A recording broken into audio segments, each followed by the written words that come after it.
Poorvika appliances இப்போ பிரம்மாண்டமா OMR துறைப்பாக்கத்தில். விமர்சனங்களின் அங்கீகாரமும் பெற்றோர்களின் பாராட்டுகளும் நிறைந்த பாராஷூட் இப்போது உங்கள் டிஸ்னி பிளஸ் ஹாட்ஸ்டாரில். என் லிங்குசாமி பிரசன்ஸ் நந்தா பெரியசாமி இயக்கத்தில் சமுத்திரக்கனியின் திருமாணிக்கம் வெற்றி நடை போடுகிறது. விஜயகாந்த் வாழ்ந்தான், இருந்தான், வாழ்ந்து கொண்டே இருப்பான். இந்த மக்களுக்காக தான் கருப்பா இருக்கிறவங்களையெல்லாம் ஒதுக்கி வச்ச காலத்துல கருப்பு சிங்கமா வந்து நின்னவர் வந்து கேப்டன் தான். கண்ணை மட்டும் வச்சாலே அவ்வளவு பவர் இருக்கும். நீங்க கேப்டனை வந்து சில படத்துல வந்து வேஷ்டி கட்டி சாதனமா சட்டை போட்டு நடந்து வரதை பார்த்தா நம்ம வீட்டுல சித்தப்பா மாமாலாம் எப்படி நடந்தவங்க அதே மாதிரி இருக்கும். அதே மாதிரி அவருடைய கண் ஃப்ரெண்ட் வந்து சொல்லுவான், கட்சி நீ மிமிக்ரி பண்ணாத, ஃபர்ஸ்ட் கேப்டன் பண்றதுக்கு முன்னாடி நீ எப்படி ப்ரிப்பேர் ஆகும்னு அதை கேட்டு கேட்பான். அது சொன்ன உடனே இல்லை அப்படின்னு அந்த புருவம் எங்களுக்கு வந்துடும். மதுரை ஏரியாவுக்கு டிஸ்ட்ரிபியூஷன் கம்பெனி ஸ்டார்ட் பண்ணி முதல் படம் அவர் வாங்கினது ஊமை வெளியும். டிஸ்ட்ரிபியூஷன் அட்வான்ஸ்ன்னு நம்மளுக்கு கொடுக்குறாரு. இன்னும் நம்ம அவருக்கு சம்பளம் கொடுக்கல. கேப்டன் தான் ஷார்ட் எல்லாம் முடிச்சுட்டு இறங்கி பைலட் வந்து கட்டி பிடிச்சி சொன்னான், I worked with almost all the top heroes of India, but you are the real hero man. 100வது படம் 100 நாள் ஓடுனதா சரித்திரமே கிடையாது. அது புரட்சி தலைவருக்கும் சரி, உலக நாயனுக்கும் சரி, சூப்பர் ஸ்டாருக்கும் சரி, யாருக்குமே 100வது படம் ஓடுனதா சரித்திரமே கிடையாது. அதை பிரேக் பண்ண ஒரே ஆள் கேப்டன் மட்டும்தான். கேப்டன் வந்து தீவிர எம்ஜிஆர் ஃபேன். அடுத்த வார்த்தை அந்த அம்மா சொன்னது, ஐயா இருக்கும் போது நீங்க வராம விட்டுட்டீங்க தம்பி, வந்திருந்தா உங்களை தான் வாரிசுன்னு சொல்லிட்டு ஹீரோக்குமே நீங்க வந்து ஒரு வேட்டி சட்டையில நடந்து வைங்க, அவரை மாதிரி அந்த அழகு இருக்கவே இருக்காது. அது எப்படின்னு ஜோலா வாண்டேன் இவரு இதை சொல்லி முன்னாடி ட்ரைனிங் பண்ணிக்க சொல்ல மாட்டேன் போமல சோலா சோலா சோலா சோலா அப்படின்னு சொல்லி. யாராவது தூங்கிட்டாங்கன்னா மேக்கப் மேனை கூப்பிடுவாரு. ஒயிட் எடுத்து குழச்சி நல்ல பெரிய பட்டை நாமம் போட்டு மாலை போட்டு ஊதுபத்தி கொளுத்தி வச்சு அப்புறம் எழுப்புவாரு. தூங்க மாட்டேன்னு. ஆஃபீஸுக்கு போகலாமா, எங்கே வீட்டுக்கு போவோமா, எங்கே போய் அடி வாங்கலாம். அடுத்த நாள் மீச ராஜேந்திரனை கூப்பிட்டு என்னைய மாதிரியே ஃபுல்லாக பண்ணுறேன்டா, அதை கொஞ்சம் குறைச்சிக்க மட்டும் சொல்லுவேன், மற்றபடி நல்லா பண்ணுறான்னு சொல்லி ஆஃபீஸுக்கெலாம் வர வேணான்னு சொல்லு அப்படின்ட்டு.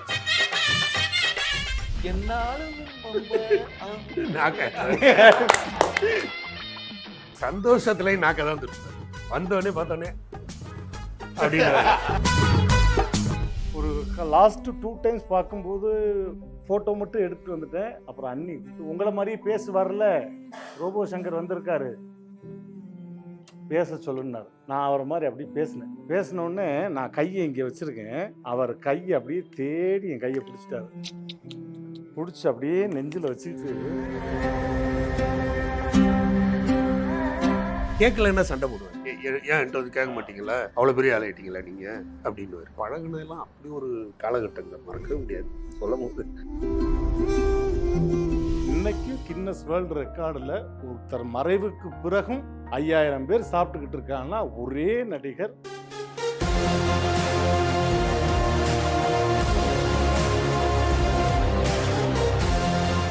சினி உலகம் வியூவர்ஸ், லாஸ்ட் 1 இயராக வந்து நம்ம நிறைய நடிகர்களை பற்றி பேசணும், நிறைய ஒரு ஆளுமைகளை பற்றி பேசணும். இவரை பற்றி பேசும்போது எல்லாரும் சொல்கிற ஒரே வார்த்தை, என்ன மனுஷங்க அவர் அப்படின்னு சொல்கிற ஒரு மக்களின் கேப்டன். அவரோட ஒரு முதல் ஆண்டு நினைவஞ்சலி இப்போ வரப்போகுது. பட் நம்ம இந்த இடத்துல வந்து கேப்டனை செலிப்ரேட் பண்ண போகிறோம். ஸோ கேப்டனை பற்றி சின்ன வயசுலேருந்து பார்த்து அவரோட ஒர்க் பண்ண நிறைய பேர் நம்மளோட வந்திருக்காங்க. ஸோ அவங்களோட நம்ம இன்றைக்கி ஒரு ஃபன்னான ஒரு செலிப்ரேஷனான ஒரு டிஸ்கஷன் பண்ண போகிறோம், கேப்டனை கொண்டாட போகிறோம். நம்ம மக்களின் கேப்டன் திரு விஜயகாந்த். வணக்கம் சார். சூப்பரான கெஸ்ட் எல்லாம் வந்திருக்காரு. அதுவும் கேப்டனை டைரக்ட் பண்ணுறதுன்றது ஒரு சந்தோஷமான விஷயம் தான் சொல்லுவாங்க, கஷ்டமான விஷயம்னு என்றைக்குமே சொன்னதில்லை. நம்ம அரவிந்த் ராஜ் சார் ஊமை வெளிகள் டைரக்டர். கேப்டன் கிட்ட வந்து நிறைய பேர் அன்பு வாங்கியிருக்கேன், கேப்டன் கிட்ட அடியும் வாங்கியிருப்பார் நம்ம சம்பத் அண்ணன்.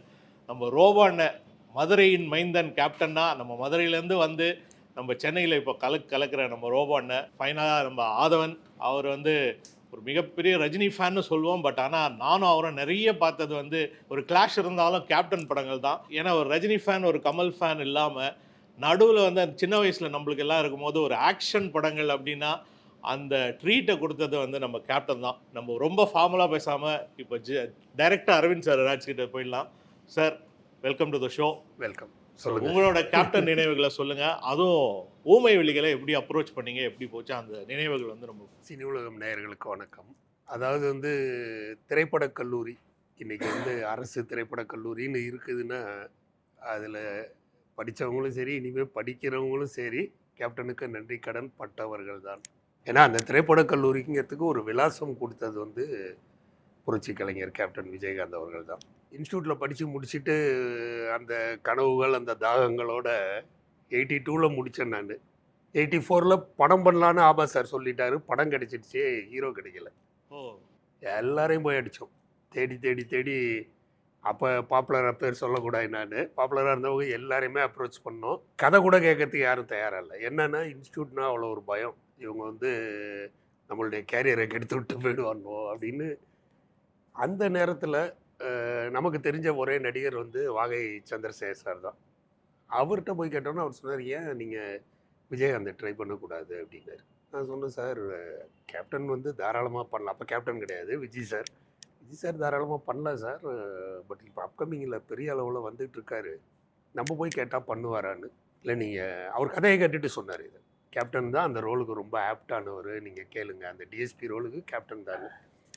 சரின்னு போய் கேப்டனை அப்ரோச் பண்ணி தான் பார்ப்போம் அப்படின்னு சொல்லி கேப்டனை போய் பார்த்தோன்னே அங்கேயும் ஃபஸ்ட்டு வந்து நமக்கு பெரிய இது இல்லை, சாப்பாடு கிடைச்சிது. போன உடனே ஃபஸ்ட்டு வார்த்தை சாப்பிட்டீங்களான்னு சொல்லிட்டு சாப்பாடு தினசரி கிட்டத்தட்ட ஒரு 3-4 மாதமாக படம் எடுத்தோம். கேப்டன் ஆஃபீஸ்க்கு போயிட்டே இருப்போம். அவர் இப்ராஹிம் ராவுத்தர் சாரும் சொல்லுவார், நான் சொல்கிறேன் அவன்கிட்ட சொல்லி இது பண்ணுறேன் அப்படின்ற மாதிரி சொல்லி காலங்கள் தான் ஓடிட்டே இருந்தது. இப்போ திரைப்படக் கல்லூரியில் பண்ண படத்தை ஒரு நாள் வந்து ராவுத்தர் சார் பார்த்தாரு. பார்த்துட்டு அடுத்த வார்த்தை அவர் சொன்னது, இன்னொரு தடவை பார்க்கலாமான்னாரு. 10 நிமிஷம் ஓடுற படம், தாராளமாக பார்க்கலாம் சார். அப்போயே எங்களுக்கு ஒரு சின்ன கான்ஃபிடென்ஸ் வந்துடுச்சு, சரி ஓகே போல இருக்குன்னு. முடிச்சோன்னே சொன்னார், 10 நிமிஷத்துலேயே ஒரு கலக்கியிருக்கீங்க, நீங்கள் 3 மணி நேரத்தில் பெருசாக பண்ணுவீங்க. விஜய்க்கு வந்து இந்த படத்தை எப்படியாவது போட்டு காட்டிடுங்க, நானும் அவன்கிட்ட சொல்கிறேன் அப்படின்னாரு. சரின்னு கேப்டன் அலைஞ்சு கேப்டன்கிட்டே வந்து அந்த படத்தை போட்டு காட்டணுன்னு கேப்டன் ஓகே பண்ணாருன்னு சொல்கிறத விட எங்கள்கிட்ட மாட்டிட்டாருன்னு சொல்லணும்.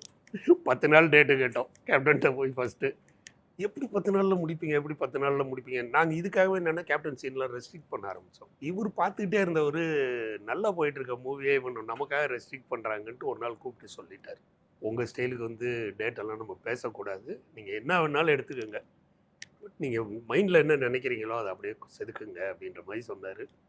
அதற்கு பிறகு டே அண்ட் நைட்டு கேப்டனுடைய ஒத்துழைப்பு. இன்னும் பெருசாக சொல்லணுன்னா அந்த படத்தில் வந்து இனிஷியல் ஸ்டேஜை ஆபாவனன் சார் தான் ப்ரொடியூஸ் பண்ணுறாரு. ஏகப்பட்ட ஃபைனான்ஸ் சிக்கல்கள். அப்போ வந்து கேப்டன் முதல்ல வந்து அவர் நமக்கு பணம் கொடுக்கணும்னு ஆசைப்பட்றாரு. ஏன்னா படம் நிற்கக்கூடாது, இது எப்படியாவது நகர்த்தணும்னு. ஸ்ட்ரெயிட்டாக போய் பணம் கொடுத்தா வந்து நம்ம என்ன ஃபீல் பண்ணுவோமோன்னு நினச்சிக்கிட்டு டிஸ்ட்ரிபியூஷன் கம்பெனின்னு ஸ்டார்ட் பண்ணுறாரு. மதுரை ஏரியாவுக்கு டிஸ்ட்ரிபியூஷன் கம்பெனி ஸ்டார்ட் பண்ணி முதல் படம் அவர் வாங்கினது ஊமை விழிகள் டிஸ்ட்ரிபியூஷன் கம்பெனிக்கு. டிஸ்ட்ரிபியூஷன் அட்வான்ஸ்ன்னு நம்மளுக்கு கொடுக்குறாரு. இன்னும் நம்ம அவருக்கு சம்பளம் கொடுக்கல, ஆனால் நமக்கு படத்துக்கு டிஸ்ட்ரிபியூஷன் அட்வான்ஸ் கொடுக்குறாரு. அதுவே அது ஒரு கேப்டன் தான். அது ஒரு ஷார்ட் ஃபிலிம்ல நீங்கள் மர்டர் எக்கோன்னு பண்ண ஷார்ட் ஃபிலிம். ஆமாம். ஸோ அவரோட அந்த இன்ஸ்பெக்டர் தீனதயாள் அவர் அதுதான் ஃபர்ஸ்ட் ஓல்டு கெட்டப் போட்ட மாதிரி. ஓல்டு கெட்டப் அந்த படத்தில் வந்து கேப்டனுக்கு சாங்ஸ் கிடையாது. அதுதான் அப்போலாம் வந்து கேப்டன் தான் வந்து பெரிய லவர் பாய் ஆட்டம். கிராமத்து சப்ஜெக்ட், லவ் சப்ஜெக்ட்னா கேப்டன் தான்.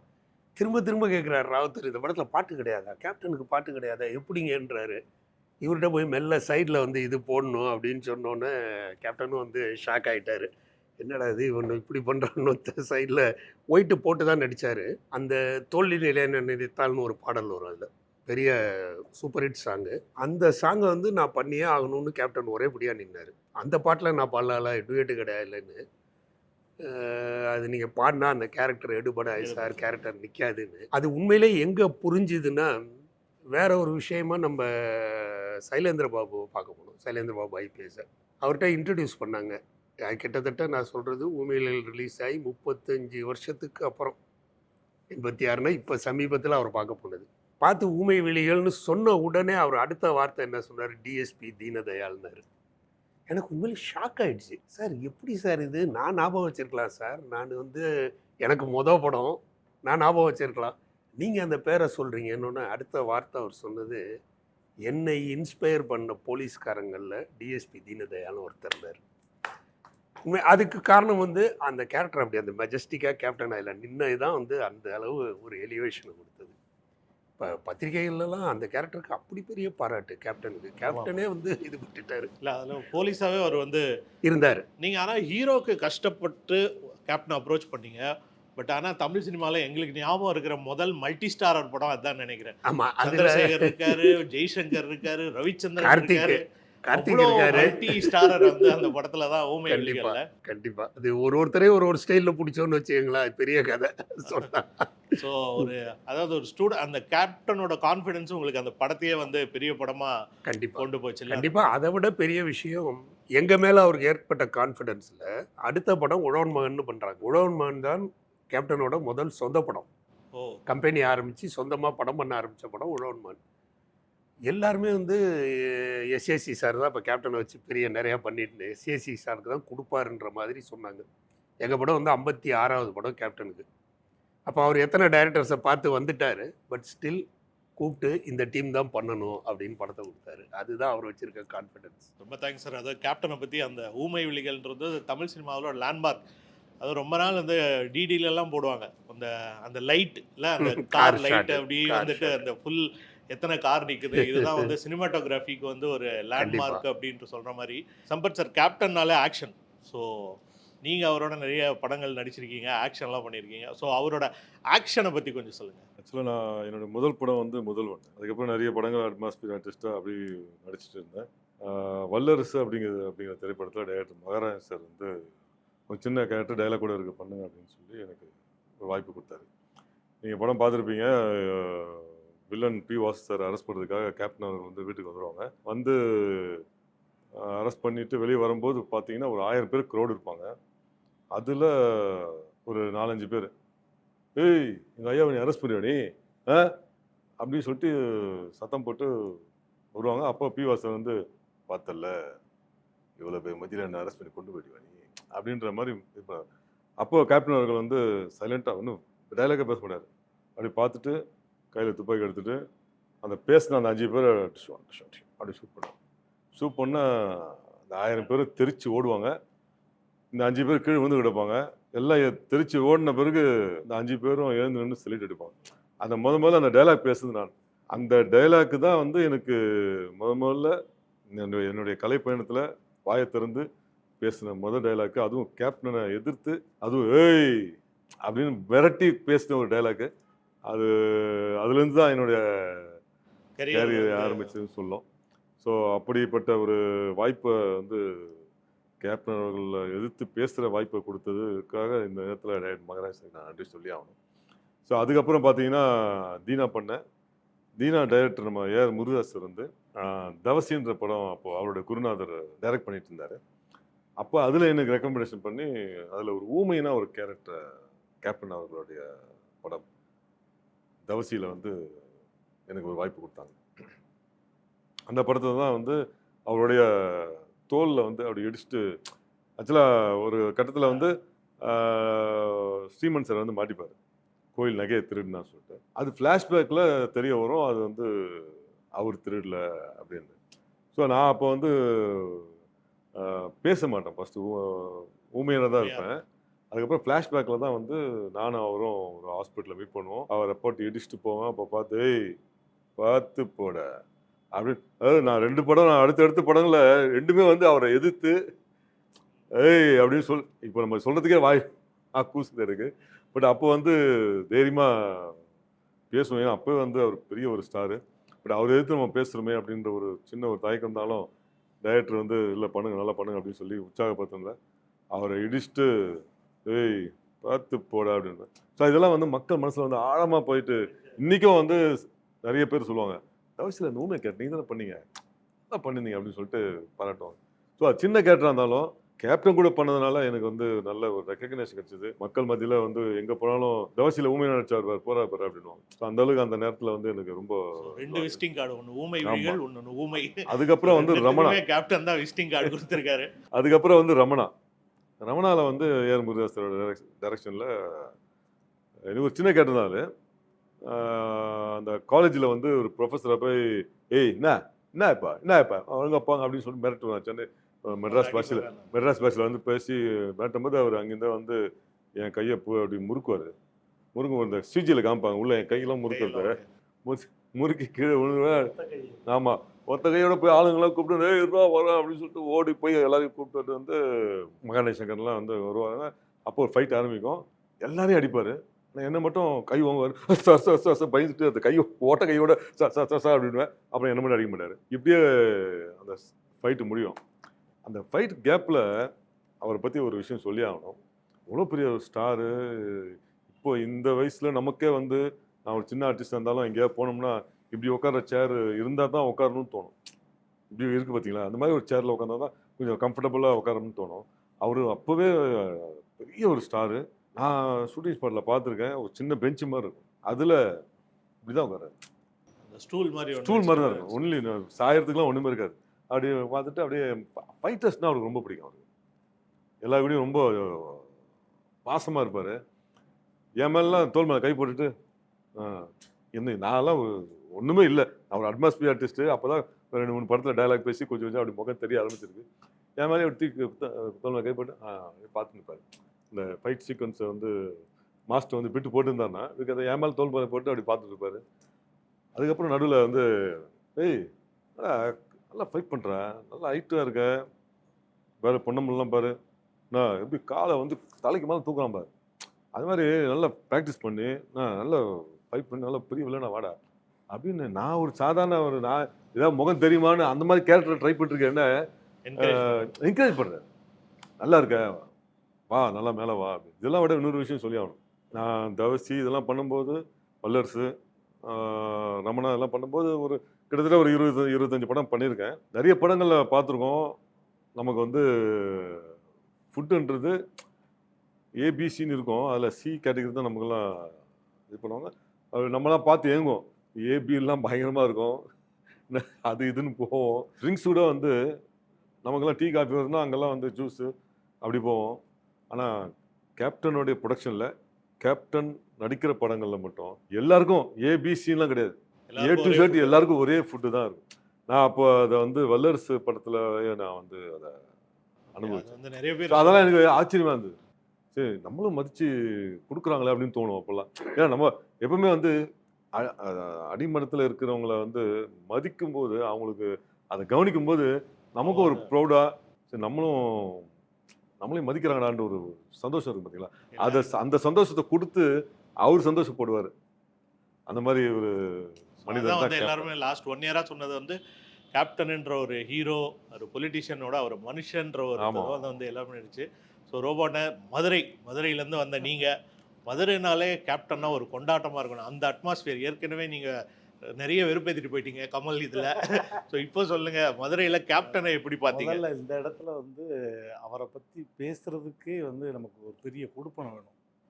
ஏன்னா இப்போ சார் வந்து ஒரு டைரக்ட் பண்ணியிருக்காரு, இவங்கெல்லாம் கூட நடிச்சிருக்காங்க. இப்போ நான்லாம் வந்து ஒரு ரசிகனாக தான் பேச போகிறேன். ஏன்னா அவ்வளவு பிடிக்கும் கேப்டனை. ஏன்னா கருப்பாக இருக்கிறவங்களையெல்லாம் ஒதுக்கி வச்ச காலத்தில் கருப்பு சிங்கமாக வந்து நின்றவர் வந்து கேப்டன் தான். இன்றைக்குமே அவர் கண்ணை மட்டும் வச்சாலே அவ்வளோ பவர் இருக்கும். அந்த கண்ணுக்கு அவ்வளோ பவர் உண்டு. அந்த மாதிரி கேப்டனை பற்றி சொல்லணும்னா ஒரு நாள்லாம் பத்தாது. அப்போ நான் ஃபஸ்ட்டு கேப்டனை வந்து முத ஷூட்டிங் ஸ்பாட்டில் பார்க்குறேன் மதுரையில். அப்போ நான் வந்து கராத்தே கிளாஸ் போயிட்டு அன்னைக்கு வந்து ஒரு ஸ்பின் பண்ணும்போது கால் ட்விஸ்ட் ஆகி வீங்கிடுச்சு இவ்வளோ பெருசாக. அந்த வீக்கத்தோட மாப்பிள்ள நான் ஸ்கூலுக்கு போயிட்டு வரேம்மா அப்படின்னேன். இப்போ நல்ல நாள்லேயே ஸ்கூலுக்கு போக மாட்டேன், என்ன காலத்தை தண்டி வீங்க வச்சுக்கிட்டு நொண்டி போகிறவன் ஸ்கூலுக்கு போகிறேன்ட்டு பேக் எடுக்கிறானேன்னு யோசிச்சாங்க. இல்லை முக்கியமான கிளாஸு கண்டிப்பாக போய் தான் ஆகணும் அப்படின்ட்டு நொண்டிக்கிட்டே போயிட்டேன். போனால் திருமூர்த்தி படம் ஷூட்டிங் எடுத்துக்கிட்டு இருக்காங்க பாலத்துக்கு கீழே. அப்படி கண் கூட பார்த்தேன். செந்தில் வந்து நடந்து வர்றாரு, பின்னாடி வந்து கேப்டன் வந்து மாலை போட்டு அந்த டைட்டில் சாங்கு. செந்தில் வந்து கூட்டம் முச்சா ஒரு 10,000 20,000 பேர் நிற்கிறான். பாலம் இவ்வளோ தான் இருக்குது, அவ்வளோ கூட்டம் நிற்கிது. கட்டு கிடக்க முடியல. போலீஸ் எவ்வளோ சொல்லியும் கேட்கல. செந்தில் போகிறாரு உள்ள, தள்ளுங்கன்ட்டு 2 இளநியை கொண்டு மண்டையில் எரிஞ்சாங்க செந்தில் அண்ணனுக்கு. ஐயோ கேப்டன் அடிக்கிறாங்கட்டு ஓடியாட்டார். ஒரு கிரேன் ஷாட்லங்க, அப்படி கிரேனில் அப்படி தூக்குற ஷாட்டில் அப்படியே இறங்கி வந்தாருங்க. வந்து ஒரு சிவப்பு கலர் டவல் ஒன்று வச்சு வேட்டியை தூக்கி கட்டிட்டு அடித்தா ஒரே அடி தான் 2 பேத்துக்கு. அப்படி அந்த பாலமே அப்படி கிளியர் ஆயிடுச்சு. போங்கடா கிட்ட ஷூட்டிங் எடுக்காம உங்களுக்காக தான் நான் மதுரையில் வந்து எடுத்துக்கிட்டு இருக்கேன். போட ஊரமண்ணு பாடுற போட ஸ்கூலுக்கு போகிறவங்கள ஸ்கூலுக்கு போங்கடா, ஏன்டா அப்படி அப்படின்னு ஷார்ட் எடுத்துட்டாருங்க. அவர் சொல்ல ஒரு வார்த்தைக்கு கட்டுப்பட்டு அப்படியே கிளறினாங்க. அதெல்லாம் கண்கூட நான் பார்த்தேன். அந்த மாதிரி கேப்டனை வந்து எனக்கு அவங்க குடும்ப ரீதியான ரொம்ப ஒரு நல்ல நட்பு உறவு உண்டு. பசங்களும் சரி அப்பப்போ நமக்கு ஃபோன் பண்ணி பேசுவாங்க. அவர் முடியாமல் இருந்தப்போ கூட வந்து ஒவ்வொரு முறையும் அவருடைய பிறந்த நாளுக்கு வந்து வீட்டுக்கு போய் அண்ணிட்ட சொல்லி எப்படியாவது அப்பாயின்மெண்ட் வாங்கி பார்த்துருவேன். அவரை பற்றி சொல்லணும்னா இப்போ அவங்க சொன்ன மாதிரி நட்புக்கு உதாரணத்துக்கு நம்ம ராவுத்தர் ஐயாவும் இவங்களும் சென்னைக்கு வந்த புதுசில் சாப்பாட்டுக்கு வழி இல்லாமல் ஒவ்வொரு நாளும் ஓடி திரிஞ்ச காலத்தில் அவங்க 2 பேரும் சொல்லி வச்சுக்கிட்டது, நாளைக்கு நம்ம ஒரு நல்ல நிலைமைக்கு வந்துட்டா நம்மளை மாதிரி எத்தனையோ கலைஞர்கள் இல்லாதவன் நம்ம ஆஃபீஸுக்கு ஒருத்தர் வந்தால் வயிறு நிறைஞ்சு போகணும், அதுதான் நமக்கு முக்கியம்னு அன்னைக்கு அவங்க போட்ட விதை இன்னைக்கும் கின்னஸ் வேர்ல்டு ரெக்கார்டில் ஒருத்தர் மறைவுக்கு பிறகும் 5000 பேர் சாப்பிட்டுக்கிட்டு இருக்காங்கன்னா ஒரே நடிகர் கேப்டன் மட்டும்தான். அது வேற யாருக்கும் கிடையாது. அதே மாதிரி அவருடைய மறைவுக்கு வந்த ஊர்வலமும் சரி, அண்ணா வந்து பெரிய வேர்ல்டு ரெக்கார்டு பண்ணார். அவருடைய ஊர்வலம் வந்து மறக்க முடியாத ஊர்வலம். அதுக்கப்புறம் வந்து புரட்சி தலைவருக்கு இருந்துச்சு. அதுக்கப்புறம் சவுத் இந்தியாவிலே எனக்கு தெரிஞ்சு இதுக்கப்புறமும் அப்படி இருக்குமான்றதெல்லாம் டவுட்டு தான். ஒரு நடிகனுக்கு ஒரு நடிகனையும் பார்க்காம, ஒரு கட்சி தலைவர்னு பார்க்காம, ஒரு நல்ல மனிதனாக பார்த்து வந்த கூட்டம் இத்தனை லட்சம் பேர் வந்தாங்கன்னா அது ஒரே ஆள் கேப்டனுக்கு மட்டும்தான். அது வேற யாருக்குமே பொருந்தாது. கண்டிப்பா அந்த மாதிரி நிறைய விஷயங்கள் சொல்லலாம். அதே மாதிரி அவர் டைரக்ஷன் பண்ண கடைசியாக ஒரு படம் டைரக்ட் பண்ணார், விருதகிரி. நம்ம சொல்லுவோம் வந்து சார் இப்போ வந்து அவர் சங்கராபுரம் பக்கத்தில் தான் அவர் வந்து சொந்த ஊர், இந்த மண்டி தான் வச்சு அங்கேருந்து வேலை பார்த்துட்டு அப்படியே வந்தவர் தான், ரைஸ் மில் வச்சுருந்து அப்படியே வந்தவர், சினிமாவை பற்றி என்ன தெரியும் அப்படின்னு நினச்சிட்டு இருப்போம் இல்லையா? அதெல்லாம் ஒன்றுமே கிடையாதுங்க. நீங்கள் அந்த படம் பாருங்கள், இப்போயும் விருதுகிரி போட்டு அந்த ஸ்க்ரீன் பிளே பண்ணியிருப்பார். அப்பா, எக்ஸ்ட்ரானரி ஸ்க்ரீன் பிளே. அப்படி ஒரு ஃபைட் சீக்வன்ஸ் இதுவரையும் தமிழ்நாட்டில் தமிழ் படத்தில் வந்ததே கிடையாது. ஃபாரின் சீக்வன்ஸில் ஒரு மாதிரி அந்த ஸ்ப்ரிங்கு மாட்டிக்கிட்டு ஃபைட்டர் வருவாங்க, அவங்களோட நின்று ஃபைட் பண்ணுவாருங்க சேசிங்கில். அதுவும் அந்த ஜீப் வேற அந்த லோ ஆங்கிள் ஷாட்ல இருந்து போயிட்டு வேற லெவல்ல கொண்டு போகும். அந்த படம் பார்த்துருக்கேன். ஸ்ப்ரிங்கில் அடிப்பாங்க அந்த ஃபைட்டு. அப்பா, அதே மாதிரி அவருக்கு ஆட தெரியாதுன்னு சொல்லுவாங்க நிறைய பேர். அதெல்லாம் சுத்த போய் அவரை மாதிரி அழகாக ஆடுறதுக்கு ஆளே கிடையாது. அதுக்கு ஒரே ஒரு பாட்டு, பரதன் ஒரு படம் போதும். ஆமாம், புன்னகையில் மின்சாரம். அந்த பாட்டு பிரபுதேவா மாஸ்டர்கிட்ட கேட்டேன், எப்படி மாஸ்டர்னு. பயங்கரமாங்க, ஒரு தடவை சொன்னால் கற்பூரம் மாதிரி பிடிச்சிட்டாரு. ரொம்ப அவ்வளோ அழகா. இதுவரையும் சவுத் இந்தியாவிலே ஒரு சாங்குக்கு 183 கட்டு உள்ள பாடல் எதுவுமே கிடையாது. ஒரே பாட்டு இவருடைய பாட்டு மட்டும்தான். சூப்பர். ஒரு சாங்குக்கு 183 கட்டு. நீங்கள் இப்போ போட்டு பார்த்தா தெரியும். அந்த பாட்டு புன்னகையில் மின்சாரம், அத்தனை காஸ்டியூம், அத்தனை கட்டு, செக் செக் செக் செக். அப்படி ஃப்ளோர் மூமெண்ட்லாம் போட்டிருப்பாரு. அது டிஜிட்டல் இல்லாத. ஆமாம், இல்லாத டயத்தில். ஸோ 183 கட்டு உள்ள ஒரே சாங்னா அது இவருடைய சாங் மட்டும்தான். அந்த மாதிரி நிறைய விஷயங்கள் சொல்லிக்கிட்டே போகலாம். நிறைய விஷயங்கள் நம்ம சொல்லிட்டே இருப்போம் இன்னைக்கு. அதனால கண்டிப்பாக இருக்கும். அதை விட இன்னொரு முக்கியமான விஷயம், ஒரு நடிகருக்கு வந்து 100வது படம் 100 நாள் ஓடுனதா சரித்திரமே கிடையாது. அது புரட்சி தலைவருக்கும் சரி, உலக நாயனுக்கும் சரி, சூப்பர் ஸ்டாருக்கும் சரி, யாருக்குமே 100வது படம் ஓடுனதா சரித்திரமே கிடையாது. அதை பிரேக் பண்ண ஒரே ஆள் கேப்டன் மட்டும்தான். அது கல்யாணம் பண்ணி வந்த உடனே அந்த படம் பண்ணாரு. அன்னி வந்த நேரம் அவர் கெத்து, அந்த மாதிரி ஒரு கெத்தா 100வது படம் கேப்டன் பிரபாகரன் 100 நாள். அது வேற யாருக்குமே அந்த ஹிஸ்ட்ரி கிடையவே கிடையாது. ரோபோனா பயங்கரமான விஷயங்கள்லாம் கேப்டன் பற்றி சொன்னதுக்கப்புறம், ஆதவன் உங்களுக்குள்ள ஒரு பெரிய கேப்டன் ஃபேன் இருக்கான்னு தெரியும். ஸோ கேப்டனை பற்றி நீங்கள் சொல்லுங்கள். கேப்டன் வந்து ஒரு தவிர்க்க முடியாத ஒரு கதாநாயகன் தமிழ் சினிமாவில். சரி, அது வந்து என்னென்னா, இந்த ஆங்க்ரி யங் மேன் அப்படின்னு சொல்லிட்டு ஒரு கான்செப்ட் இருக்கும். இந்த ஆங்க்ரி யங் மேனுங்கிறதே நம்ம ரெஃபர் பண்ணது 80ஸ்ல வந்து கேப்டனுடைய படங்கள் தான். ஸோ கேப்டன் தான் அந்த கேரக்டர். அவர் தெரிஞ்சோ தெரியாமலோ இல்லை, அவருடைய 3வது 4வது படம், அதாவது இனிக்கும் இளமையில் சும்மா ஒரு சின்ன ரோலு, சுதாகர் படம். அதுக்கப்புறம் வந்து தூரத்து நிமிடங்கள்லாம் பண்ணிவிட்டு 3rd படம்னு நினைக்கிறேன். 3வது படத்துலேயே சீனே என்னென்னா ஊரெல்லாம் கூட்டி பஞ்சாயத்து பண்ணுறது தான், உண்ணாவிரதம் இருப்பார். ஸோ அப்போவே அந்த புரட்சிகரமாக பண்ணுறதுங்கிறது தான் ஒரு இயற்கையாகவே அமைஞ்ச ஒரு விஷயம். ஸோ அப்படி அமைஞ்சதுனால என்னென்னா, ஒவ்வொரு கதையிலையுமே வந்து அந்த ஃபோர்ஸாக பேசுறது, சமுதாயத்துக்காக போராடுறது, இப்படி ஒரு கேரக்டராகவே தான் கேப்டன் வந்து ஏகப்பட்ட விஷயம் பண்ணார். பட் கேப்டன் எனக்கு ரொம்ப பிடிச்ச இன்னொரு விஷயம் என்ன அப்படின்னா, நான் வந்து சூப்பர் ஸ்டாரோட தீவிர ஃபேனுங்கிறது உங்களுக்கும் தெரியும், எல்லாருக்குமே தெரியும். சூப்பர் ஸ்டார் காமெடி பண்ணுவார், ஒரு ஹீரோ காமெடி பண்ணுறது அப்படின்னு ஒரு கேட்டகரி. அது யதார்த்தமான காமெடியா, யதார்த்தமான காமெடினா அந்த இடத்துல வந்து அது நடித்த மாதிரியே தெரியாது, ரொம்ப நேச்சுரலாக இருக்கும். அந்த வகையில் எனக்கு ரொம்ப பிடிச்சது நானே ராஜா நானே மந்திரின்னு ஒரு படம் இருக்கும். அதில் வந்து யதார்த்தத்துடைய உச்சம் என்னன்னா, அதில் அந்த ஃபஸ்ட்டு ஷாட்டில் வந்து ஊருக்கு இவர் தான் அந்த ஊரில் வந்து ஒரு ஒரு ஜமீன் மாதிரின்னு வச்சுக்க, ஓகே, ஒரு மைனர். ஓகே, அந்த கேரக்டர் போயிட்டு உட்காந்து நாடகம் பார்க்குறது. நாடகம் பார்த்தோன்னே அப்படின்னா பாட்டடி மாற்றி பாடலாம். ஏன்டா அவன் பாட்டை மாற்றி பாடுறான்னு, அண்ணே நம்ம போய் கேட்கலாண்ணே அப்படின்னு ஒன்று உள்ளே போய் கேட்டேண்ணே, இல்லைங்க அது 8 கட்டையில் போனேன், என்னை கேட்காம ஏன்டா கட்டையை மாற்றினேன் அப்படின்னு பட்டுன்னு அடிப்பார். ஸோ என்னன்னா அந்த 8 கட்டையில் பாடுறது சுத்தமாக எதுவுமே கிடையாது, நாலேஜே இருக்காதுன்னுவாங்க. அதில் அந்த நாலேஜே இல்லாமல் நடிக்கிறதுன்னு ஒன்று இருக்குல்ல, அவ்வளோ பெரிய ஆஜான் போகமான ஒரு ஆள், எந்த விதமான காமன் சென்ஸும் கிடையாது எனக்கு இந்த கேரக்டருக்கு, இது இப்படி தான் பிஹேவ் பண்ணணும் ஒரு கேரக்டர், அது அவ்வளோ யதார்த்தமாக பண்ணியிருப்பார். அந்த மாதிரி ஒரு ஆக்டர் வந்து தமிழ் சினிமாவுக்கு ஒரு பெரிய பொக்கிஷன் தான் சொல்லுவேன். எல்லாமே பண்ணணும், நீ ஆக்ஷன் மட்டும் கிடையாது, ரொமான்டிக்னா ரொமான்டிக் பண்ணணும், இது பண்ணணும். ரெண்டாவது என்னன்னா, கேப்டன் சார்ட்ட வந்து ஏன் மக்கள் இப்போ ரஜினி சார் வந்து கருப்பாக இருந்தார், கருப்பாக இருக்கிறதுலேருந்து ஒரு கதாநாயகனாக வர முடியும் அப்படின்னு நினச்சப்போ, கேப்டன் சார் அதே மாதிரி கருப்பாக இருந்தார். ஆனால் இன்னும் ஒரு படி மேலே, அது என்னன்னா காமன் மேன் ஃபீல். நீங்கள் கேப்டனை வந்து சில படத்தில் வந்து வேஷ்டி கட்டி சாதாரணமாக சட்டை போட்டு நடந்து வரதை பார்த்தா, நம்ம வீட்டில் சித்தப்பா மாமாலாம் எப்படி நடந்தனால அதே மாதிரி இருக்கும், அப்படியே இருக்கும். ஸோ அந்த காமன் மேன் ஃபீலை வந்து கேப்டன் வந்து நிறையா கொடுத்துட்டாரு. ஸோ அது மக்கள் மனசில் பயங்கரமாக பதிஞ்சிருச்சு. அதில் வந்து சில இவர் சொன்ன மாதிரி, சார் வந்து சொன்ன மாதிரி என்னன்னா, அந்த கெஸ்ட் ரோல், ஒரு கேமியோ அப்பியரன்ஸ் படத்தில். அப்போல்லாம் அந்த ஹீரோன்னா இப்படி முழுசாக எல்லா சீன்லேயும் வரணும், எனக்கு அந்த இம்பார்ட்டன்ஸ் கொடுக்கணும், அந்த மாதிரி காலகட்டங்கள் இருக்குது. எல்லா காலகட்டத்துலேயும் அந்த மாதிரி ஒரு விஷயம் இருக்குது. அதில் வந்து எனக்கு தெரிஞ்சு வந்து இவருக்கு முன்னாடி ஆர்சி சக்தின்னு ஒரு டேரக்டர் இருந்தார். அவர் ரஜினி சாரை பற்றி சொல்லுவார். ஒரு ஷாட் நான் எடுத்தேன், ரஜினி சாரை உட்கார வச்சேன், ஸ்ரீதேவியும் ரஜினி சாரோட தங்கச்சி மட்டும் பேசிட்டு இருப்பாங்க, ரஜினி சார் அவுட் ஆஃப் ஃபோக்கஸில் இருப்பார். அந்த மாதிரிலாம் இப்போ எடுக்கவே முடியாது அப்படின்வார். அதுக்கப்புறம் இவர் சொல்கிறத பார்த்தா என்னன்னா, ஊமை விழிகளில் வந்து 45வது நிமிஷத்தில் கேப்டன் இன்ட்ரடியூஸ் ஆவார், 45th மினிட்ல. அது வரைக்கும் எவ்ரிபடி வில் பி வெயிட்டிங். அந்த படத்தில் எனக்கு ரொம்ப பிடிச்ச விஷயம் என்னன்னா, அது ஒரு கல்ட் ஃபிலிம். ஊமை விழிகள்ங்கிறது ஒரு கல்ட் ஃபிலிம். பிரம்மாண்டம் அப்படிங்கிற ஒரு பகுதி இருந்தாலும் ஒரு படத்தில் வந்து எப்படி பில்டப் கொடுக்கறது, ஒரு அடுத்து யார் வரப்போறா தெரியுமா அப்படின்னு ஒரு பில்டப் கொடுக்கறது இருக்குல்ல, அதுதான் பேஸ். அந்த படம் தான் பேஸ். ஏன்னா இதுக்கெல்லாம் சந்திரசேகர் வந்து அந்த கேரக்டர் வாகை சார் வந்து சொல்லுவார். அப்படி சொல்லும்போது இதுக்கெல்லாம் டிஎஸ்பி தீனதயாளை தான் பார்க்கணும் அப்படின்னு ஒரு க்ளோஸ் வைப்பாங்க. அப்படி பேன் ஆகும். அப்படி பேன் ஆனால் அப்படி போனோன்னா கரெக்டாக அப்படி கால்லேருந்து அப்படி காமிப்பாங்க. காமிச்சிட்டு வந்து அந்த கடையில் வந்து அந்த சிகரெட் வாங்குற சீன், அந்த சிகரெட் வாங்குற சீனு அது பண்ணோன்னா, அந்த சீனில் என்னென்னா நம்ம யோசிப்போம்ல, சில அந்த படத்தில் அப்போ தான் விசுவோட கேரக்டர் இன்ட்ரடியூஸ் ஆகிருக்கும்.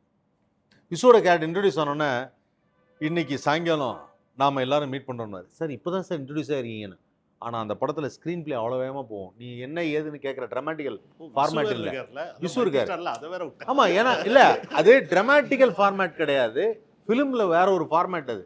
அப்போ நான் அந்த ட்ராமாட்டிக்கல் ஃபார்மேட்லேருந்து வரும்போது டக்குன்னு உடனே அந்த கேரக்டர் வந்து ஒரு மீட்டிங், எல்லா சீன்லேயுமே அந்த கிளைமேக்ஸ் சீன்லாம் வந்து இன்ன வரைக்கும் அந்த எல்லா ரவுண்ட் டேபிளில் உட்காந்துருப்பாங்க, பத்திரிகையாளர்லாம் சந்திச்சுட்டு வழக்கமாக 4 மணிக்கு வர வேண்டிய பேப்பர் நாளைக்கு மட்டும் 7 மணிக்கு வரணும், எல்லாரும் ஏன் வரல எதனால் வரலன்னு தவிச்சு போகணும், அவங்க படிக்க போகிற செய்தி அப்படின்னு சொல்லும்போது, இல்லை என்ன சார் நடக்க போகுது, அது வந்து ஒரு கேஸை இன்வெஸ்டிகேட் பண்ணி அந்த கேஸுக்கான சொல்யூஷன் கொடுக்குறோங்கிறதுக்கு அந்த படத்தில் எடுத்த ஷாட். அதே மாதிரி டி நகர் பஸ் ஸ்டாண்டில் ஒரு ஃபைட் எடுத்திருப்பாங்க. எனக்கு தெரிஞ்சு டி நகர் பஸ் ஸ்டாண்டில் எடுத்த ஒரே ஃபைட் அதுதான். அதுக்கு மேலே எனக்கு தெரிஞ்சு யாரும் எடுத்துருக்காங்களா சார்? அது திருவான்மூர் பஸ் ஸ்டாண்ட்.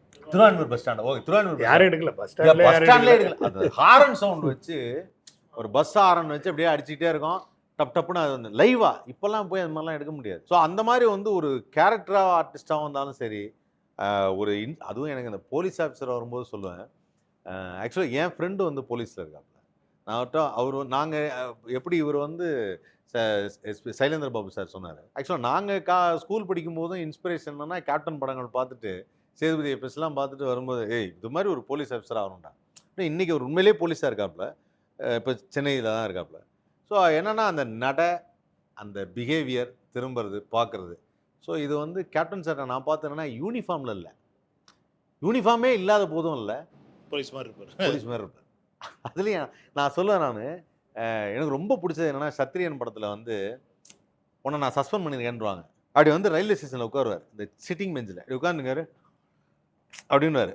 வச்சுட்டு நான் உண்மையிலேயே அந்த போலீஸ்காரன் டியூட்டி முடிச்சுட்டு வந்து உட்கார்ந்தோடனே காலை இப்படி வச்சிருக்கிறது இருக்கும்ல, இதெல்லாம் நான் யோசிச்சு பார்ப்பேன். ஆனால் மிடுக்கான ஒரு ஆளுன்னுவாங்கல்ல, அது கேப்டன் மட்டும்தான். அது அவர் போலீஸாக இருந்தால் மட்டும்தான் சார் அது கரெக்டாக இருக்கும். மற்றவங்கலாம் வந்து வெறப்பா இருக்கிறதுக்காக முயற்சி பண்ணுறாங்க. அவர் ட்ரெஸ் எடுத்து மாட்டினாலே அது போலீஸ் தான், சட்ட வரப்பாயிடும். அவ்வளோதான். அது தயாராகிடும்னுவாங்க அந்த மாதிரி. ஸோ அப்படி ஒரு ஆர்டிஸ்டாக நான் வந்து எனக்கு கேப்டன் வந்து அவ்வளோ பிடிக்கும். ஃபைட் சீன்லேயும் அதே தான். ஃபைட்டு வந்து அவர் சொன்னார், இந்த டெடிகேஷன் சொன்னார். எனக்கு ஒருத்தர் சொன்னார், நம்ம அந்த இப்போ மவுண்ட் ரோடில் ஸ்பென்சர் பிளாஸா காப்பத்தில் தாஜ் அந்த இது இருக்கும், அங்கே பழைய ஒரு நியூஸ் பேப்பர் ஆஃபீஸ் ஒன்று இருக்கும். அந்த ஆஃபீஸ் ஏதோ ஒரு ஃபைட் எடுக்கிறாங்க, விடிய எடுக்கிறாங்க. விடிய எடுக்கும்போது ஒரு தூக்கம் இல்லை, இன்னைக்கு நைட் அந்த கட்டெலாம் எடுக்கிறோம் சார், அடுத்த கட்டெலாம் எடுக்கும்போது இவர் எங்கே தூங்குறாரு அப்படின்னு பார்த்தா அந்த செக்யூரிட்டி ரூம் இருக்குல்ல, செக்யூரிட்டி ரூமில் காலடி மேலே வச்சு இப்படியே படுத்துருந்தான். சார் சாட்டர்டே உடனே வந்துடுறேன் சார் அப்படின்னா. ஸோ இது என்னன்னா டேரக்டர்ஸ் ஆர்டிஸ்ட்னு ஒன்று சொல்லுவாங்க. ஒரு டேரக்டர் சொல்லிட்டாருன்னா அதை அப்படியே கேட்குறது, அதுலேருந்து பெரிய அவங்கள டிஸ்டர்ப் பண்ணாதீங்க, அவங்க ஏதோ சொல்கிறாங்க அது கரெக்டாக இருக்கும். அதெல்லாம் இப்போது நடக்குமாங்கிறதே எனக்கு டவுட் தான். அது வந்து எனக்கு நான் ஃபீல் பண்ண ஒரு விஷயம். படம் பார்க்கும்போதும் சரி, நிறைய டேரக்டர்ஸோட பேசும்போதும் சரி, அவரை பற்றி சொன்னாலே எல்லாருமே சொல்லுவாங்க. அந்த அவர் நம்ம சொல்லும்போது வெயிட் பண்ணுவார் சார், நமக்காக ஸ்பேஸ் கொடுப்பாரு. இப்போ இவரு கூட சொன்னார்ல, இந்த ரெஸ்ட்ரிக்ட் பண்ணி எடுத்தோம், இல்லை தம்பி உங்களுக்கு என்ன வருமோ நீங்கள் வெயிட் பண்ணி நீங்கள் சொல்லுங்கள் அப்படின்னு. சார் அதான் சார் நானும் கேட்கணும்னு நினச்சேன். என்னென்னா அவர் சொன்னார்ல அந்த சீன், அது வந்து ஒரு ஒரு மறக்க முடியாத சீன். ஆனால் கேப்டன் படங்கள்லாம் வந்து ஜென்ரலாக போலீஸ்னால் வந்து நம்ம அந்த டைம்லேருந்து வந்து ஃபர்ஸ்ட்டாக நாளைக்கு 5 மணிக்கு வர வேண்டிய பேப்பர் இன்றைக்கி 9 மணிக்கு தமிழ்நாட்டையே மாற்ற போகுது, இந்த இதெல்லாம் இல்லாமல் அது ஃபுல்லாக அப்படியே சட்டிலாக நடிச்சிருப்பார்ல தமிழ்நாட்டு தலையில். அதற்கு பின்னாடி கிளைமேக்ஸ் இருக்குங்கிறதுனால இந்த இடத்துல ஃபுல்லாக செட்டில் பண்ண சொன்னோம். அவர் சொன்ன மாதிரி ஆர்டிஸ்ட் டிலைட்டு, டைரக்டர்ஸ் டிலைட்டுன்றாரு. அப்படி ஒரு மனிதருங்க. நைட்டு 2 மணிக்கு போயிட்டு காலையில் 6 மணிக்கு வருவார். நைட்டு 2 மணிக்கு போவார், ஃபைட்டு முடிச்சுட்டு 2 மணிக்கு போவார். கேப்டன் காலையில் 6 மணிக்கு நான் வந்துடுவேன் நீங்கள் வருவீங்களான்னு ஃபஸ்ட்டு கேள்வி அதான் கேட்பாரு. கரெக்டாக வந்து நிற்பார் 6 மணிக்கு. எனக்கு ஒரு ராதாரவி சார் சொன்னார், நைட்டு பூரா எல்லாம் ஷூட் முடிச்சுட்டு பேசிட்டு இருந்தாங்களாம், பேசிட்டோன்னு இவங்கெல்லாம் தூங்கிட்டாங்களாம், காலையில் எழுந்து பார்த்தா அவர் பீச்சில் ஓடிட்டு இருக்காரு.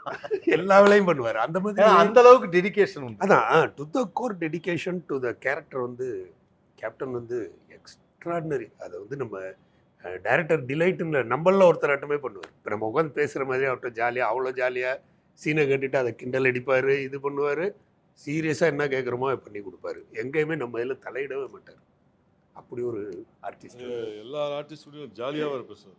நான் ஒரு செட்டில் வல்லரசு அந்த மாதிரி டைமில் ஒரு லேடி ஒருத்தர் இருப்பாங்க, அதாவது ப்ரொடக்ஷன். அந்த அம்மாவுக்கு ஒரு வீக்னஸ் இருக்குது. என்னென்னா அந்த அம்மாவை தொட்டுட்டு நீங்கள் என்ன சொல்கிறீங்களோ அதை அப்படியே சொல்லிடுவாங்க. அந்த அம்மாவை தொட்டுட்டு ஏதோ ஒன்று சொல்கிறீங்கன்னு வச்சுங்களேன், அதை அப்படியே அவங்கள பார்த்து சொல்லுவாங்க. அந்த மாதிரி அவர் விளையாடுவார். தொட்டுட்டு ஏதாவது சொல்லுவார், அதை வந்து யாரையாவது பக்கத்தில் யாராவது அவங்கள வந்து சும்மா ஃப்ராங்க் பண்ணுறது, இது மாதிரி ஜாலியாக இருப்பார். நைட்டு யாராவது தூங்கிட்டாங்கன்னா சைலண்ட்டாக கூப்பிட்டு மேக்கப் மேனை கூப்பிடுவார். ஒயிட்டை எடுத்து குழச்சி நல்ல பெரிய பட்டை நாமம் போட்டு பூ எடுத்துகிட்டு வாங்கடான்னு சொல்லி மாலை போட்டு ஊதுபத்தி கொளுத்தி வச்சு அப்புறம் எழுப்புவார். தூங்க மாட்டேன்னு கேப்டன் அது மாதிரி விளையாட்டு வந்து அப்படி விளையாடுவார். அதே மாதிரி வந்து ஒர்க்கும் அப்படி இதுலேன்னு மாத்திரம் இல்லை, ஷூட்டிங்லேன்னு மாத்திரம் இல்லை, பர்சனல் லைஃப்லேயும் அப்படி ஒரு மனிதர். அதாவது நமக்கெல்லாம் ஏதாவது ஒன்றுனா ஒரு பிரச்சனை ஒரு மேட்டர்னா அவர்கிட்ட போய் கேட்கணுன்னா கேட்கலன்னா சண்டை போடுவார். அது மாதிரி ஆளை பார்த்துருக்கீங்களா நீங்கள்? ஏன் என்கிட்ட வந்து கேட்க மாட்டீங்களா, அவ்வளோ பெரிய ஆளாயிட்டீங்களா நீங்கள் அப்படின்னுவார். கேட்கலன்னு சண்டை போடுவார். அந்த மாதிரி அடுத்தவனுக்கு ஒன்றுன்னா அப்படி நிற்பார். அதுவும் அவர் கூட பழகுனதெல்லாம் அப்படி ஒரு காலகட்டங்கள் மறக்கவே முடியாது. சொல்லும் போது ஃபிலிம் ஸ்டூடெண்ட்ஸ்னு சொல்லி அந்த ஊமையடிகளுக்கு அப்புறம் நிறைய உழவன்மான் இந்த மாதிரி புது டைரக்டர்ஸ் கொண்டு வந்தாரு. புது ட்ரெண்ட் ஆச்சு. இந்த மாதிரி படங்கள் தான் இனிமே வந்து வேற மாதிரி இருக்கும், இது ஒரு ஆக்ஷன் படம் அப்படிங்கிறது. உழவன்மான் நான் கேட்கணும்னு நினைச்சேன் சார். உழவன்மான்ல வந்து அந்த ரேக்லா ரேஸ் வந்து பயங்கர ஃபேமஸ். அதில் கிளைமேக்ஸில் ஒரு ரேக்லா ரேஸ் இருக்கும். அது வந்து கிட்டத்தட்ட டாப் ஆங்கிள்னு, அப்போல்லாம் அந்த கிரேன்லாம் இல்லை அது வந்து ஒரு தடவை சொன்னாங்க, பக்கத்தில் சாரம் கட்டி அந்த மேலே, அதாவது அத்தனை ப்ரொடக்ஷன் யூனிட்டில் இருக்கிற ட்ராலியும் எடுத்து எல்லாத்தையும் ஒன்று சேர்த்து மொத்தமாக 3 கிலோமீட்டர் ஓட்டினாங்க. ஜீப்பில் ஒரு ஷாட் வச்சாங்க. அது வந்து அவ்வளோ ரொம்ப ஃபேமஸாக பேசப்பட்டது. அதாவது கேப்டன் சொல்லிட்டாரு கார் ஷாட்டு மாதிரி உங்களுக்கு ஊமையிலெல்லாம் கார் ஷாட்டு, இதில் அந்த மாதிரி இது பேசப்படணும் அப்படின்ட்டாரு. சரி, நான் அந்த ஏரியாவுக்கு போய் வண்டிகள் இது பண்ணும்போது நம்ம ஆபாவனன் சார் எப்போதுமே பிரம்மாண்டம் கேட்க வேண்டாம், 500 வண்டி வச்சு எடுப்போன்ட்டாரு. 500 வண்டி தான் நம்ம கணக்கில் தேடுறோம், உங்கள்கிட்ட எத்தனை வண்டி இருக்குது, உங்கள்கிட்ட எத்தனை வண்டி இருக்குதுன்னு. கரெக்டாக 500 வண்டி கிடச்சிதுங்க. ஒரு வண்டிக்கு 2 மாடு, 500 வண்டிக்கு 1000 மாடு. 1000 மாடு ஒரு இடத்துல நிற்கிது, அதுக்கு சாப்பாடு போடணும், தீனி போடணும், வைக்க போரு எல்லாம் கேப்டனோட சொந்த ப்ரொடக்ஷன். ஃபர்ஸ்ட் படம் அல்லணும், ஒரு வண்டிக்கு 2 ஆள், இவ்வளோ க்ரௌடை வச்சு அவர் சிலைக்கவே இல்லைங்க. அதை எடுத்தே ஆகணும்னு நம்பி வந்து இன்னைக்கு யோசிச்சா இன்றைக்கி அது பேசப்படுறதுக்கு காரணம் இதுதான். நம்ம ஆதவன் சொன்ன ஷாட் என்னன்னா, அருமையான ஒரு ஷாட்டு பிளான் பண்ணிட்டோம், இவ்வளோ 500 வண்டி ஓடுது, நமக்கு ஒரு டாப்பாங்கல் வேணுமென்ட்டு. அப்போ இது கிடையாது, ஹெலிகாம் கிடையாது, ஒரிஜினல் ஹெலிகாப்டர் வச்சு எடுக்கணும். ஹெலிகாப்டர் போனால் ஏதோ சிலோன் அப்போ ப்ராப்ளம். இது வந்து நம்ம பண்ணுறது வந்து சூலூர் ஏர்பேஸு, அதனால அலௌட் இல்லைன்னு. என்னடா பண்ணுறது, ஹெலிகாம் கிடையாது, ஹெலிகாப்டர் அலௌட் இல்லைன்ட்டான். என்ன பண்ணுறதுன்னு யோசித்தோன்னு ஆபா சொன்னார், இது மாதிரி கட்டிடலாம், 500 அடி லென்த்து, என்ன 80 அடி உயரம், அதுக்கு மேலே ட்ராக்கு, அதுக்கு மேலே கிரேனு வச்சு ஹெலிகாப்டர் ஸ்டார்ட் மாதிரி அப்படியே எடுப்போன்னு ராவுத்தட்ட வந்து சொன்னோம். அப்படியா அது ஹெலிகாப்டர் வேணுமா தம்பி, அது ரொம்ப அவசியமா அப்படின்னாரு. கேப்டன் வந்து அதெல்லாம் அவ்வளோ வண்டி வச்சுருக்கோம், அதெல்லாம் இருந்தால் நல்லா இருக்கும்ட்டார். 500 அடிக்கு கோடா கட்டி 500 அடி லெங்க்த்துக்கு ஒரு கோடா, அது 80 அடி உயரத்தில் 500 அடி லெங்க்த்துக்கு கோடா, அதுக்கு மேலே ட்ராக்கு.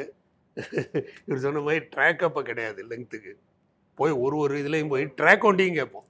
சார் கொஞ்சம் ட்ராக், என்னையா பண்ணுறீங்க, ட்ராக் வண்டியும் கேட்டு வாங்குறீங்களேன்னு ஒரு 500 அடி லெங்க்த்துக்கு ட்ராக்கை போட்டு அதுக்கு மேலே கிரேனை வச்சு அதுலேருந்து ஆம் வச்சு அந்த ஷாட் எடுத்து. ஏன்னா அப்போ அக்கிரா கிரேன் கிடையாது, அக்கிராவும் கிடையாது, ஆமாம் எதுவுமே கிடையாது. 10 சினிமாஸ்கோப் கேமரா அவ்வளோதான் இங்கே இருந்தது. ஆக்சுவலாக உழவன் மகனுடைய அந்த ரேக்லா ரேஸ் வந்து ஒரு காலத்தில் பிரம்மாண்டமான ரேஸ் அப்படின்னு பேசப்பட்டது பென்ஹருடைய ரேஸ், அந்த பேஸ் தான். ஆனால் அது என்னன்னா அது வந்து சுத்து ரேஸ், அது உங்களுக்கு வந்து ஒரு இடத்துல சுத்தும், அதனால உங்களுக்கு கேமரா ஒரு சில பிளாக் வச்சே முடிச்சிடலாம். இது ஸ்ட்ரைட் ரேஸ், இவ்வளோ வண்டி, அதுதான் அது இதோட ஹைலைட்டு. அதுக்கு இடம் அதுல தொங்கிட்டுல ஒரு கிளைமாக்ஸ்ல 2 ஃபைட்டும் அதுல நடக்கும், அப்படியே 2லையுமே ஃபைட் இருக்கும். இதில் என்னன்னா ஸ்ட்ரைட்டாக ஓடுறதுக்கு இடம் கிடையாது.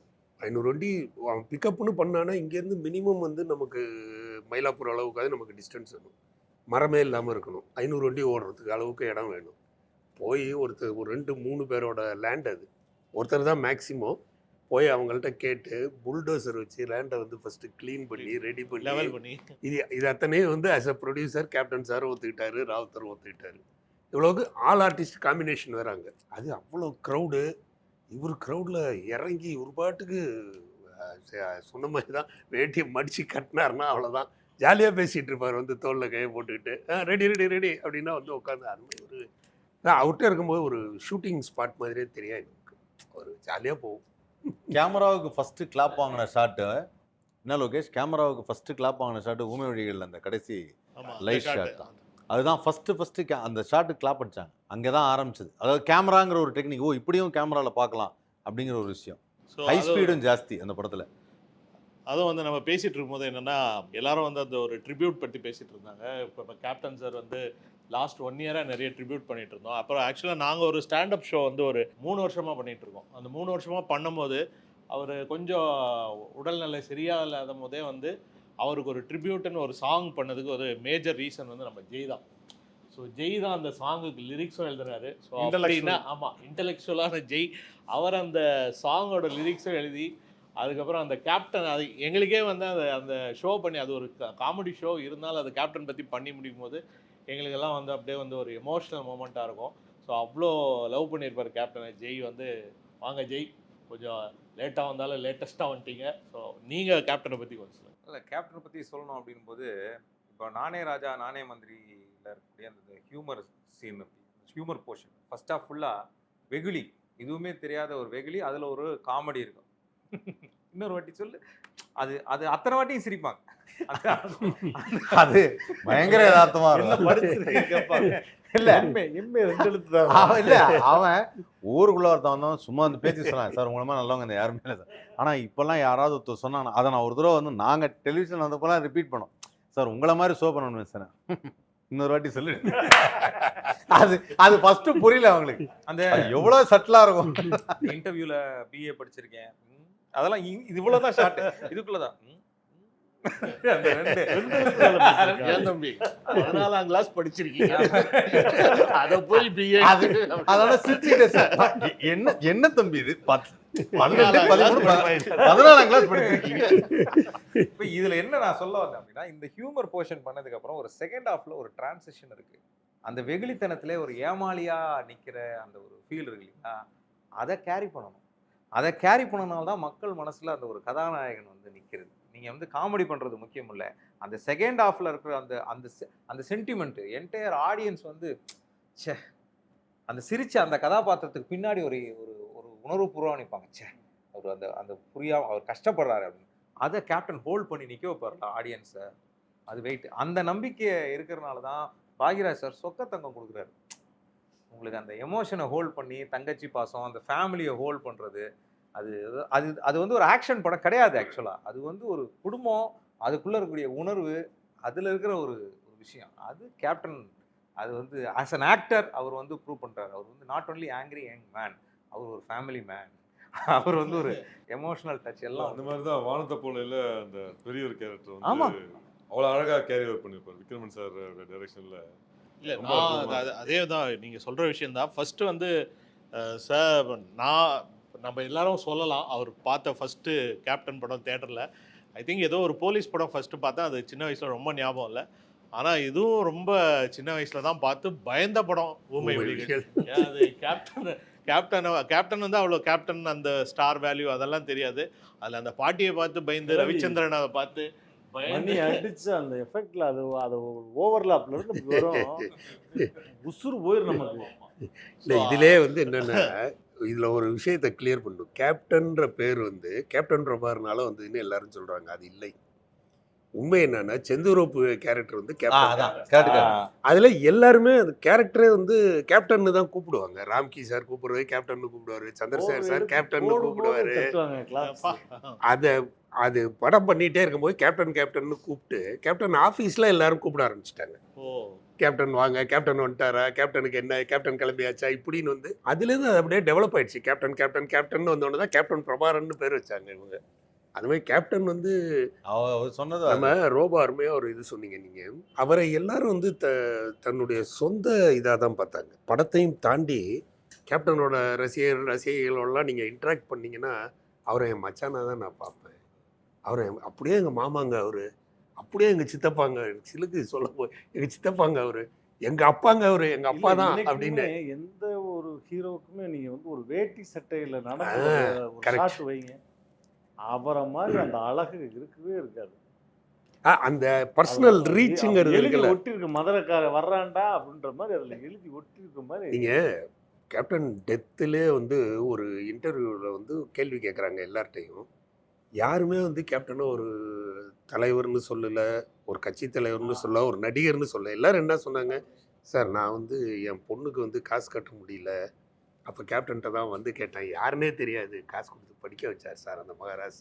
எனக்கு வந்து காலேஜுக்கு வந்து இது ஹாஸ்பிட்டல் போகிறதுக்கு வந்து இதாச்சு, என்ன பண்ணுறேன்னு தெரியல, கேப்டன்கிட்ட போய் கேள்வி கொடுப்பாருன்னு சொன்னாங்க. நான் கேப்டன் எல்லாருமே தங்களுடைய பர்சனல் இன்ட்ராக்ஷன் வித் கேப்டனை தான் சொன்னாங்க.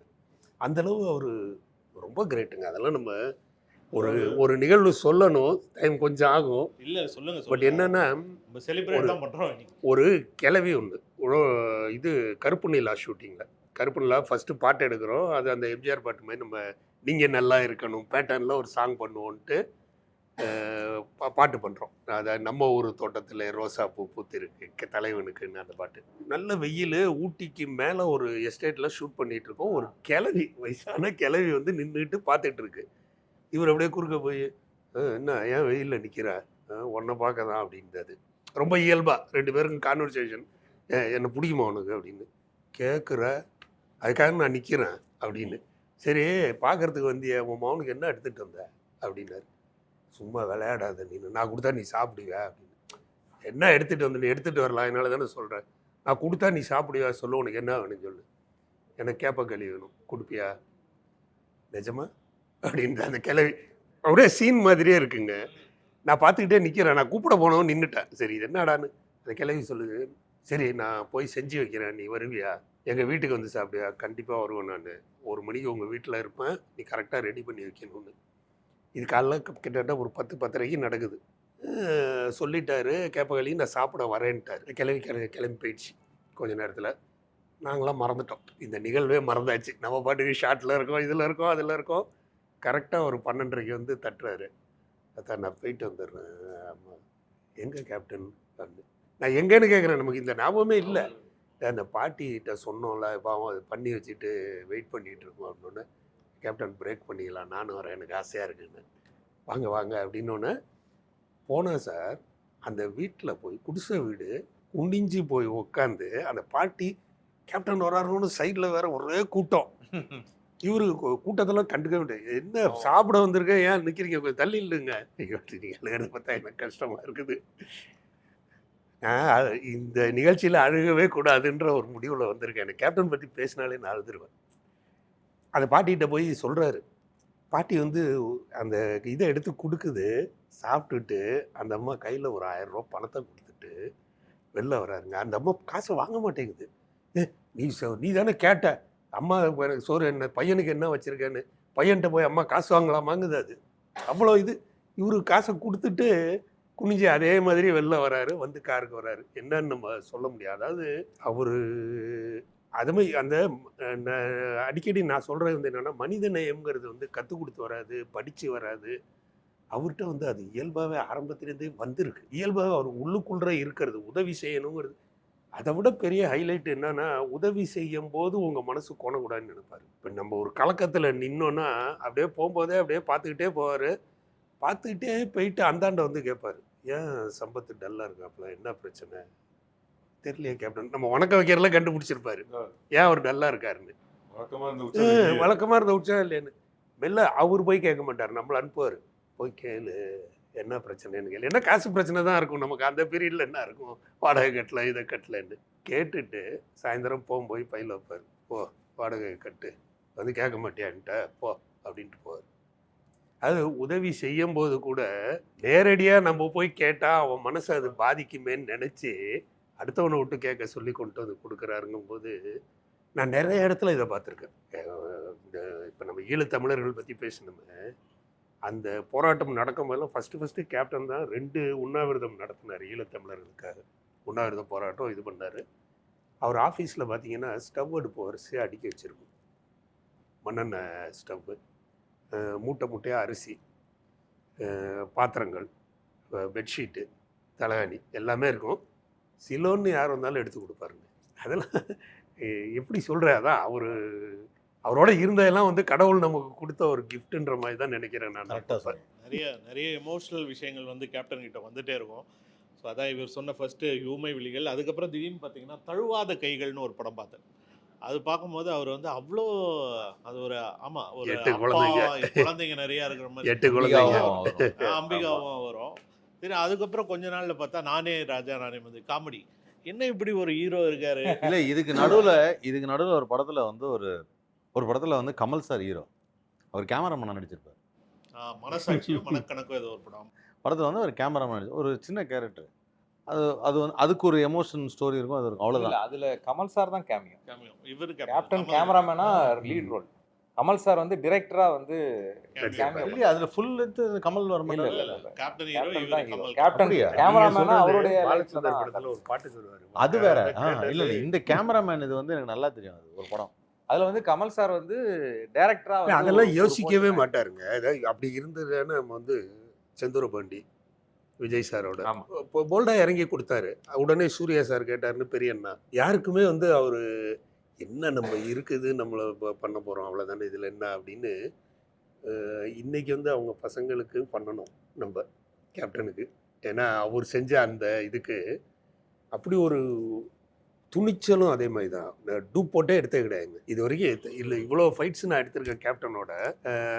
அண்ணன் சொல்லுவார், ஃபைட்டுக்குன்னா அவர் வந்து குஷி ஆகிடுவார். ஃபைட்டர்ஸை பார்த்தாலே குஷி ஆகிடுவார். ரோப் ஷாட் போட்டு ஷாட் எடுக்காத படமே இருக்காது. எல்லா படம் அந்த ஃபைட்டை வந்து கூட ஒரு தைரியம் வேணும். ஆக்சுவலாக ரோப் ஷாட் பண்ணுறது டூப்பே இல்லாமல் பண்ணுவார். அவரே தான் பண்ணுவார். டூப்பே இல்லாமல் பண்ணுவார். எதுக்குமே டூப் கேட்க மாட்டார்.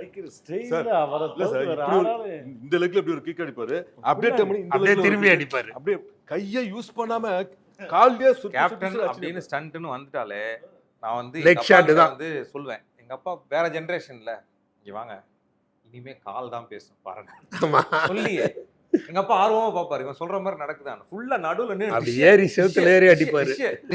அப்புறம் அடிக்க வருவாங்க ஃபேஸ் கிட்ட கையில பிளாக் இல்ல குனிஞ்சிட்டு அப்போ கை யூஸ் பண்ணுவாரு கால் தான். குனிஞ்சிட்டு அடிப்பாரு.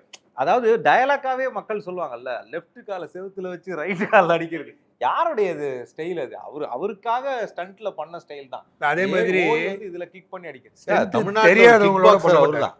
ஆமா அவர்தான் கிக் பாக்ஸிங்கிற கல்ச்சரை கொண்டு வந்தது. தெரியாத சமயத்துல கூட ஃபர்ஸ்ட் டைம் இந்த லெக் மூவ்மெண்ட்ல ஷாட்ங்கிறது அப்பெல்லாம் அந்த இங்கிலீஷ் படம் வரும், இந்த வேண்டமன் படம் வரும் கிக் பாக்ஸர். வேண்டாம் ஆமா இவர் தமிழ்நாட்டின் வேண்டாம் வேண்டமன். ஏன்னா அந்த அளவுக்கு வந்து அந்த ஃபைட் பரதன்ல வந்து அதுக்காக அந்த கதையே தான் கிக் பாக்ஸிங் தான். கேப்டன் ஹெலிகாப்டர்ல ரோப்பே இல்லாம தொங்கிட்டு நம்ம படம் தான் கருப்புல்லா தான். கருப்புநிலா, ஓ, okay. அதாவது கேப்டன் வந்து கிட்டத்தட்ட ஒரு எனக்கு தெரிஞ்ச ஒரு 5000 ஃபைட்டு ரெக்கார்ட் பண்ணி வச்சிருக்காரு. அவரோட இன்னும் இருக்கு fight, கேப்டன் அவரோட தம்பி. fight வா? எல்லா படத்துலயும் எங்க ஃபைட் பிடிச்சது நம்ம ஏதாவது ஒரு படம் பண்ணா கூட போய் கேட்போம். என்ன நான் பண்ணல என்கிட்ட வந்து ஃபைட்டு கேட்குற அப்படின்னுவாரு. ஓ எடுத்து பாரு அப்படின்னுவாரு. ஒரு 4 ஃபைட்டை கரெக்டாக மார்க் பண்ணி சொல்லுவார். அது அந்த அளவுக்கு வந்து ஃபைட்டு மேலே அவ்வளோ இன்ட்ரெஸ்டடு. அதை எப்படி பண்ணணும், ஹெலிகாப்டரே அப்படி வந்தது தான். நான் தொங்கியே ஆகணுன்றாரு அந்த பைலட்டுகிட்ட போய் வந்து. நிறைய ஹீரோக்கள் ஃபைட் சீக்வன்ஸ் தான் ஒரு நாள் வந்துட்டு மத்தெல்லாம் டூ போட்டு கடைசியாக அடிங்கன்னுவாங்க. அந்த மாதிரி இருக்கு காலகட்டங்கள்ல. இல்லை ரொம்ப அற்புதமாக இருந்தது. அந்த பைலட்டுக்கு தமிழ் தெரில, தலைவருக்கு இங்கிலீஷ் ஃப்ளூயண்ட்டாக தெரில. அவர்கிட்ட போய் சொல்கிறார் ஐ ஹேங் அப்படின்றாரு. அவன் சொல்கிறான் I put a ladder, no ladder, I hang, person hanging அப்படின்னு. No no no flight will crash, helicopter will கிராஷ்ன்றான். அப்படியே 2-3 தடவை பேசி பார்த்தாரு. கடுப்பாயிட்டாருங்க. இந்த அவன்கிட்ட போய் யாராவது சொல்லுங்கள் நான் தொங்கி தான் ஆகணும், அதுக்காக தான் ஹெலிகாப்டர் லேட்டாக அவனை எடுத்துகிட்டு போக சொல்லுங்கன்றாரு. அப்புறம் கடைசி வரைக்கும் நம்பவே இல்லைங்க. நமக்கே பயம். இங்கே தான் அந்த ராவுத்தர் கேப்டன் நட்பு சொன்னமே, நான் அதை கண்கூடாக பார்த்தேன். ராவுத்தர் வந்து ஃபோன் அடிக்கிறாரு, உங்களை நம்பி அனுப்பிச்சிருக்கேன், அவருக்கு தெரியுது இவர் தொங்க போகிறாருன்னு, உங்களை நம்பி அனுப்பிச்சிருக்கேன் பார்த்துக்கங்கன்னு. நான் ஃபோன் பேசிகிட்டு இருக்கிறத இவர் பார்க்குறாரு. இவர் ரெடி ஆகிட்டு இருக்காரு தொங்கறதுக்கு, பெல்ட் எல்லாம் போட்டு இது பண்ணி. நான் அப்படி தனியாக போய் பேசிவிட்டு அப்படி திரும்பி இப்படி கேப்டன்கிட்ட வர்றேன். என்னை பார்த்துக்கிட்டே சொல்கிறாரு, நான் தொங்கலான்னு முடிவு பண்ணிட்டேன், யாரும் அபசகுணமாக எதுவும் பேசாதீங்க அப்படின்னு. எப்படி இருக்கு யோசிச்சு பாருங்க. இவர் தொங்க விடாதேன்றாரு. நம்ம அங்கே போயிட்டு வரோம், இவருக்கு தெரிஞ்சிடுச்சு இவன் அங்கே தான் பேசிட்டு வரான்னு. நான் தொங்கலான்னு முடிவு பண்ணிட்டேன், யாரும் பேசாதீங்கன்னு. என்னடா இது கூட ராக்கி ராஜேஷ் ஒரு சைடு அவர் ரெடி ஆகிட்டு இருக்காரு, எல்லோரும் ரெடி ஆகிட்டாங்க. அந்த பைலட் வந்து அப்படியே உட்காந்து பார்த்துக்கிட்டே இருக்கான். யூ டெல்லியும் நான் என்ன சொன்னாலும் அவர் கேட்க மாட்டார், நீ பண்ணித்தான் ஆகணும்னு. பிற மொழிகள்ல நடிக்காத ஒரே ஹீரோ நிறைய offer வேற இருக்குல்ல? தமிழை மட்டுமே. அதுக்கப்புறங்க இல்லை இதுதான் ஹைலைட்டு. அந்த இதில் தொங்கி ஷார்ட்டெல்லாம் முடிச்சுட்டு இறங்கி வந்தோட அந்த பைலட் வந்து கட்டி பிடிச்சி சொன்னான், I worked with almost all the top heroes of India, but you are the real hero மேன்னா. அதாவது அப்படியே எனக்கு சிலுத்துடுச்சு. இது முடியுது. அங்கேருந்து ராவுத்தர் ஃபோன் அடிக்கிறாரு, என்ன தொங்கிட்டானே, அப்படியே ஒரு பூசணிக்காய் சுற்றி உடச்சி போட்டோம், நான் இன்னைக்கு ஷூட்டிங்கை பண்ண வேண்டாம், அனுப்பிச்சி விட்ருங்கன்றாரு. அதாவது எப்படி நடக்கும்னே தெரியாது. இவர் தொங்க தான் போகிறாருன்னு அவருக்கு தெரியும், இவர் கேட்க மாட்டாருன்னு. நம்ம கடமைக்கு அவர் சொல்லித்தான் பார்ப்பாரு. இப்படி ஒரு நட்பு அவங்களுக்குள்ள பயம், அவருக்கு இருக்கிற பயம். இல்லை அது பண்ணி எடுத்தது அதெல்லாம். அவருக்கு வந்து ஃபைட்டும் பிடிக்கும், ஃபைட்டர்ஸும் பிடிக்கும். ஃபைட்டர்ஸ் எத்தனையோ படங்கள்ல நிறைய ஃபைட்டர்ஸ் அவர் கூட காம்பினேஷன்ல வரா மாதிரி அவர் கரெக்டா அதை செட் பண்ணி அவங்களோட நல்லாவே ஒர்க் பண்ணுவார். அந்த தாடி எப்பயுமே அவர் கூட இருப்பார். ஆமா. இப்ப நீங்க வந்து இப்போ அழகு சார், அழகு இல்லை, இன்னொருத்தர் இருப்பாரு சந்திர சார். இல்ல நீங்க எப்ப பார்த்தாலும் அவர் பின்னாடி டிரைவர் நினைக்கிறேன். ஈஸ்வரனா தெரியல, ஈஸ்வரன் நினைக்கிறேன். ஈஸ்வரன் வந்து இவரு கூட இருக்கிறவர். இது ஆட்டமா தேரோட்டமாலாம் இருப்பாரு. ஆமா அவர் தான் எல்லா ஃபைட்லயும் இருப்பாரு. அழகு சார். அழகு வந்து எப்பயும் அழகு சார். அழகனுக்கு என்ன ட்ரேட் மார்க்னா, அவர் வந்த உடனே தேட்டர்ல அழகு வந்துட்டா, இந்த ஆள் வந்துட்டான் சண்டை தான். நான் கண் கூட கேட்டிருக்கேன் அதை, இந்த ஆள் வந்துட்டான், தாடியார வந்துட்டான் சண்டை தான் அப்படின்னு. இல்ல அந்த அளவுக்கு இவர் காம்பினேஷன்ல இந்த ஆக்டர்ஸ்லாம் ஸ்டண்ட்ல ஒர்க் பண்றாங்கன்றது ஆடியன்ஸ் ரெஜிஸ்டர் பண்ணது. இப்ப நம்ம வந்து இப்படின்னு குத்துறது இருக்கு இல்லைங்களா, இதே மாதிரி காலில் கிக் அடிப்பாருங்க ஸ்டண்ட்ல. காலை தூக்கில இப்படி அடிச்சுட்டு அந்த ஆர்டிஸ்ட் இப்படி வந்த உடனே திருப்பி அதே இல்லை அவரு இந்த குத்துறது இருக்குல்ல ஜி, டச் பண்ணணும். அது இப்படி குத்தி வந்தாருன்னா பாடி வந்து உங்களுக்கு இங்கே டச் பண்ணணும், கையை நிற்க கூடாது, இங்கே கான்டாக்ட்னு வரும். அவர் அடி எவ்வளோ வச்சாலும் டச் ஆகாது. கான்டாக்ட் அவ்வளோ ஃபாஸ்ட்டாக அடிச்சாலும் அவருக்கு டச் ஃபீல் இல்லை ரெண்டாவது வந்து என்னன்னா ஃபைட் தெரியுமான்னு கேட்பாரு உங்கள்கிட்ட. ஃபர்ஸ்ட் வந்து ஃபைட் பண்ணும்போது உங்களுக்கு ஃபைட் தெரியுமான்னு வரும், தெரியலன்னா டூப் போட்டுருங்கன்னு வரும். ஏன்னா தெரியாதவங்களோட நான் ஃபைட் பண்ணக்கூடாது, அது ரிஸ்க்குன்னு. தெரிஞ்சதுன்னா இஷ்டத்துக்கு இறங்கி பண்ணுவார். எல்லாத்துக்குமே செந்தூர் எல்லாம் அந்த கிளைமேக்ஸில் அந்த ட்ரெயின் மேலெல்லாம் நமக்கு ட்ரெயின் மேலே உட்காந்துட்டு இருக்கிறதுக்கு பயமாக இருக்குது. ட்ரெயின் அந்த ஸ்பீடு இந்த ஸ்பீடு அவர் அப்படியே நடப்பார் இங்கேருந்து அந்த கேமராவுக்கு போய் பார்த்துட்டு இதுன்னு கரெக்டாக இருக்கா, இப்படி இந்த ஓரத்தில் இப்படி இருந்தால் ட்ரெயினில் கீழே விழுவார், நமக்கு அப்படியே பயமாக இருக்குது, இப்படி பார்த்துக்கிட்டே உட்காந்துருப்போம். அதே மாதிரி தான் அந்த ஹெலிகாப்டர் தொங்கிட்டு வருவார்ல அந்த லாஸ்ட்ல அந்த இதுல போர்டு போட்டு பிளாட்ஃபார்ம்லேயே வந்தார். ட்ரெயினை போட்டு பயங்கரமா எக்ஸ்பிளைன் பண்ணிட்டு எதை பற்றியுமே கவலைப்பட மாட்டார். ரெண்டாவது வந்து முன்னாடி சொல்லிடணும், அவ்வளோதான், ரெடி ஆகிடுவார். நான் ரெடி போலாமா எடுக்கலாமான்னு. அதை விட கருப்புநிலால இன்னொரு ஃபைட்டு தங்கச்சியை முதுகில் கட்டிட்டு சண்டை போடணும். நம்மள்ட்ட வந்து அந்த அளவு எக்யூப்மெண்ட்ஸ் கிடையாது. அவர் ஒரு ஃபாரின் ஃபிலிமை பார்த்துட்டு சொல்கிறாருங்க, இன்னும் சொல்ல போனால் அந்த கதையில் ஃபாரின் ஃபிலிம்னால தான் தங்கச்சி கேரக்டரே வந்தது. அந்த சண்டைக்காக ஒரு தங்கச்சி கேரக்டர் போட்டால் 2 பேருக்கு 2 ரோப் போடுறாங்க நம்ம ஃபைட்டர்ஸ். நம்ம ஆளுங்கள்ட்ட ஃபைட்டர்ஸ்கிட்டே சரி நம்ம டெக்னீஷியன்ஸ்டே என்ன பெரிய விஷயம்னா எக்யூப்மெண்ட்டே இல்லாமல் இங்கிலீஷ் படத்தை எடுத்துகிட்டு வருவாங்க, உள்ளுக்குள்ள கொண்டு வருவாங்க. 2 ரோப்பு, இவருக்கு ஒரு ரோப்பு, தங்கச்சிக்கு ஒரு ரோப்பு போட்டு 2 பேருக்கும் புள்ளி போட்டு 2 பேரும் அப்படி மேலே அப்படி தூக்குனான்னுல கட் ஆயிடுச்சு ரோப்பு. ஹைட்டில் இருக்காரு, பொண்ணை முதுகில் கட்டியிருக்காரு, அப்படியே கீழே வருது. இப்படி வராரு, பொண்ணு கீழே வருது, இவர் மேலே வராரு, வரும்போதே ஏர்லேயே மாறுறாருங்க இப்படின்றாரு. மாறி வந்து அப்படின்னாரு சொல்லிட்டு அது ஐயோன்னு அது அலறிடுச்சு. என்ன நடந்ததுன்னு நமக்கு புரியல ஒரு நிமிஷம். அப்படியே டக்குன்னு வந்து அந்த பொண்ணை இது பண்ணி ரோப்பை கட் பண்ணி தூக்கி விட்டு சொல்கிறாரு, நசுங்கி செத்துருப்ப அப்படின்னாரு. அந்த அளவுக்கு நமக்கெல்லாம் ஒரு நிமிஷம் இதுவே இல்லை. அந்த செகண்டில் அதான் அந்த துணிச்சல் தான் அவர்கிட்ட. அதுக்கு ஒரு அருமையான ஒரு வார்த்தை சொன்னார். ஹெலிகாப்டரில் தொங்கி முடிச்சோன்னு நான் கேட்டேன், நீங்கள் தொங்கணும்னு முடிவு பண்ணிட்டீங்க, அவரு தொங்கக்கூடாது பார்த்துக்கோ, நீ தான் பொறுப்புன்றாரு. இப்போ நான் யார்கிட்ட போய் பொறுப்பை சொல்கிறது? இந்த பெல்ட்டெல்லாம் நம்பி தொங்குறீங்களே கேப்டன், இதெல்லாம் நியாயமான? நீங்கள் வேறு பெல்ட்டே இல்லாட்டாலும் நான் உழுந்திருக்க மாட்டேன், பெல்ட்டாக இருந்தாலும் நான் இதைத்தான் நம்பி தொங்குனேன். சீரியஸாக இதைத்தான் நம்பி நான் தொங்குனேன். பெல்ட்டு கைண்டு இருந்தால் கூட எனக்கு ஒன்றும் ஆயிருந்திருக்காது, என் கை தான் அப்படின்றாரு. அந்த கான்ஃபிடென்ஸ் தான். இவ்வளோ சண்டை காட்சி படங்கள் வச்சிருந்த கேப்டன் வந்து ஏஆர் முருகதாஸ் வந்து அவ்வளோ அழகா ஒரு அமைதியா ஒரு கேரக்டர்ல ரொம்ப நாள் நடிக்க வச்சிருப்பாரு. அதுலயும் அவர் வந்து அவர் சிறந்த நடிகன்றதை ப்ரூவ் பண்ணிருப்பாரு. பாக்ஸ் ஆஃபீஸ்லாம் சொல்லிட்டு இருக்கோம்ல, ஆக்சுவலா வந்து எனக்கு ஞாபகமா தெரிஞ்ச இந்த ஒரு டைம்ல தொடர்ந்து டாக்டர் ராஜசேகர் படம், தெலுங்கு டப்பிங் படம், விஜய் படம், அப்போ எங்க மாமாவே யாரோ சொல்லிட்டு இருக்காரு, நம்ம ஊர்ல எல்லாம் இன்னும் ஆக்ஷன்லாம் கிடையாது அப்படின்னு. எவனா இருந்தா எனக்கு என்ன மீசைக்காரன் அந்த டைம்ல கேப்டன் வந்து இண்டஸ்ட்ரியை மாத்துறாரு சின்ன கவுண்டர் வச்சு.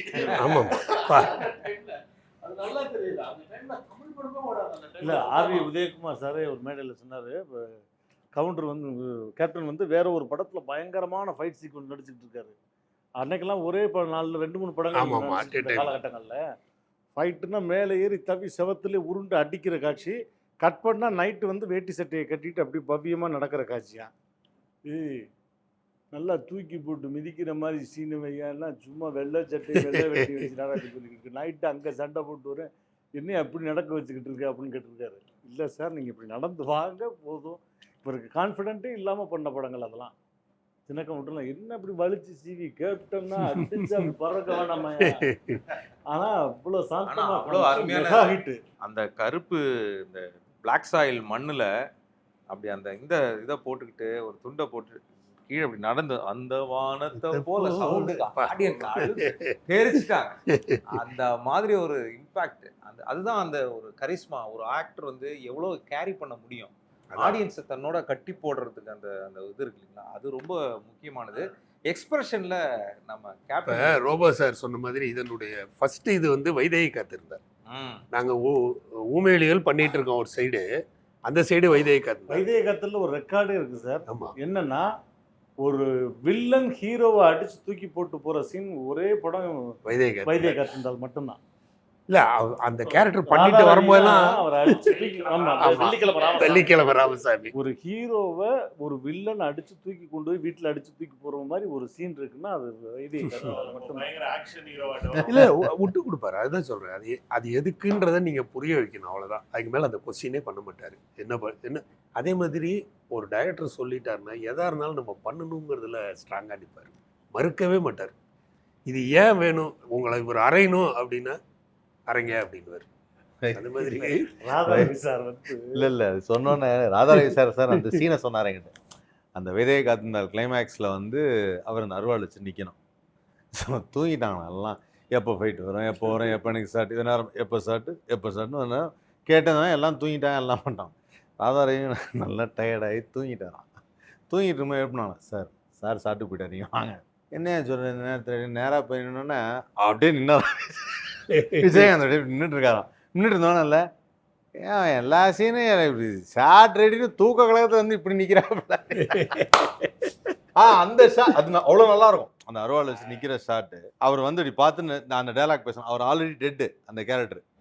நிற்கிற ஷாட்டு, அந்த நிற்கிற ஷாட்டு என்னையா தூக்க கழகத்தில் வந்து இப்படி நடிச்சிட்டு இருக்காப்புல அப்படின்னு சொல்லிட்டு இப்படியே பார்த்தா அந்த அளவுக்கு அவர் எப்போ எழுப்பி எப்போ போன நீ கூட தானே படுத்துருந்தேன்.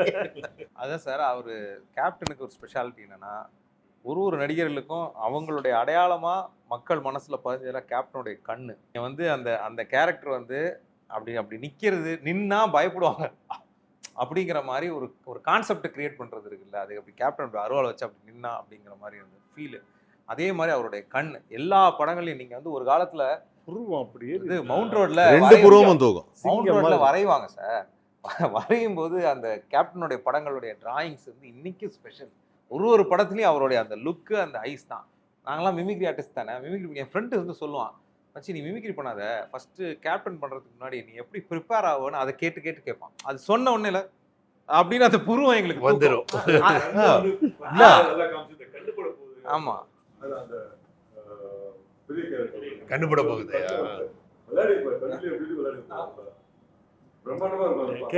பார்வையின் ஒரு பக்கம்னு முன்னாடி அதிலே கேப்டன் கண்ணை யூஸ் பண்ணிருப்பான். ராதாரவி சார் கேபிஒய்க்கு வந்தப்ப ஒரு விஷயம் சொன்னார். சினிமாவில் வந்து இப்போ ஒரு 5 பேர் இருக்காங்க.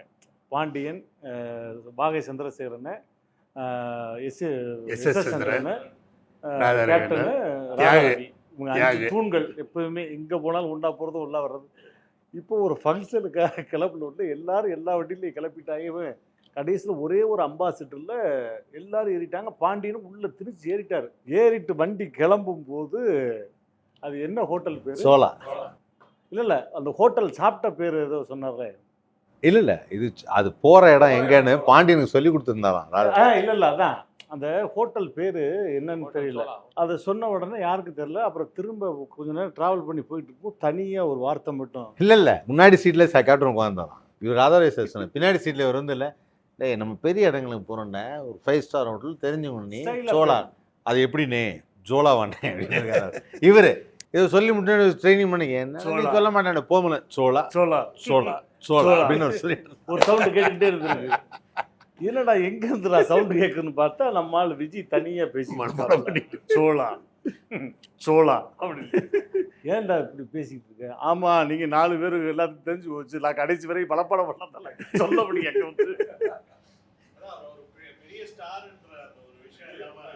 எப்பவுமே குழந்தை. ஏன்னா எனக்கு ஜோலால ஒரு கனெக்ட் இருக்கு. நான் வந்து ஒரு ஏதோ ஒரு லான்ச் ஈவெண்ட்டுக்கு நான் போகிறேன். அன்னைக்கு மிமிக்ரி பெர்ஃபார்ம் பண்ண தான் போகிறேன். எனக்கு பெரிய ஆச்சரியம் என்னன்னா, அன்றைக்கி வந்து டைரக்டர் பாரதி ராஜா சார் இருக்கார். அவர் அன்றைக்கி மெயின் கெஸ்ட்டு. ஆனால் சர்ப்ரைஸ் கெஸ்ட் யாருன்னா கேப்டன். லைஃப்பில் ஃபஸ்ட் டைம் கேப்டனை நேரில் பார்க்குறேன். எனக்கு மிகப்பெரிய ஷாக் என்னென்னா அவருடைய ஹைட்டு. சினிமாவில் அவர் இவ்வளோ ஹைட்டாக இருப்பாருன்னு எனக்கு தெரியவே தெரியாது. நான் அப்படி கிட்ட போனோன்னே அப்படி பார்க்குறேன் கேப்டனை. அந்த கிட்ட போனோடனே நமக்கு ஒரு கம்பீரம் தெரியும் இல்லைங்களா? கேப்டன்னா அப்படி வருவார், இப்படி பேசுவார், அப்படி திரும்புவார், பண்ணுவார். என்கிட்ட குழந்தை மாதிரி பேசினாருங்க. அதுதான் எனக்கு இன்னைக்கு வரைக்கும் நான் உருகிட்டு இருக்குது. அந்த குரல், அந்த பேச்சு, அவர் அந்த ஒரு நான் யாரோ நான் உண்மையிலே ஒரு குழந்தை தாங்க. உண்மையிலே குழந்தை தான்.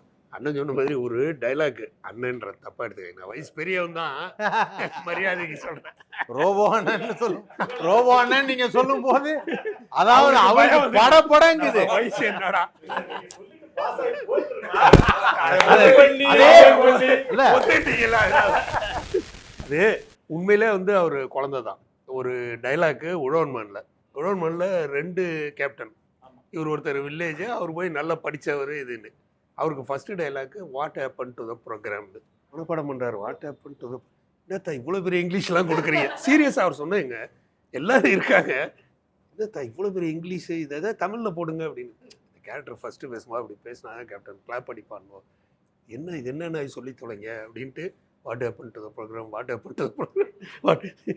கடைசியாகவும் அவர் பேசும்போது வாட் ஹேப்பன் டு த ப்ரோக்ராம்டா அப்படின்னாருல, இருக்கிறவன் எல்லாரும் சிரிக்கிறான். இதுக்கு தான் நான் சொன்னேன், ஏதாவது தப்பாக நான் பேசிட்டேன்னு, அதெல்லாம் டப்பிங்கில் பார்த்துக்கலாம் கேப்டன், நீங்கள் வாயில் இப்போ கொடுத்துட்டீங்களேன்னு.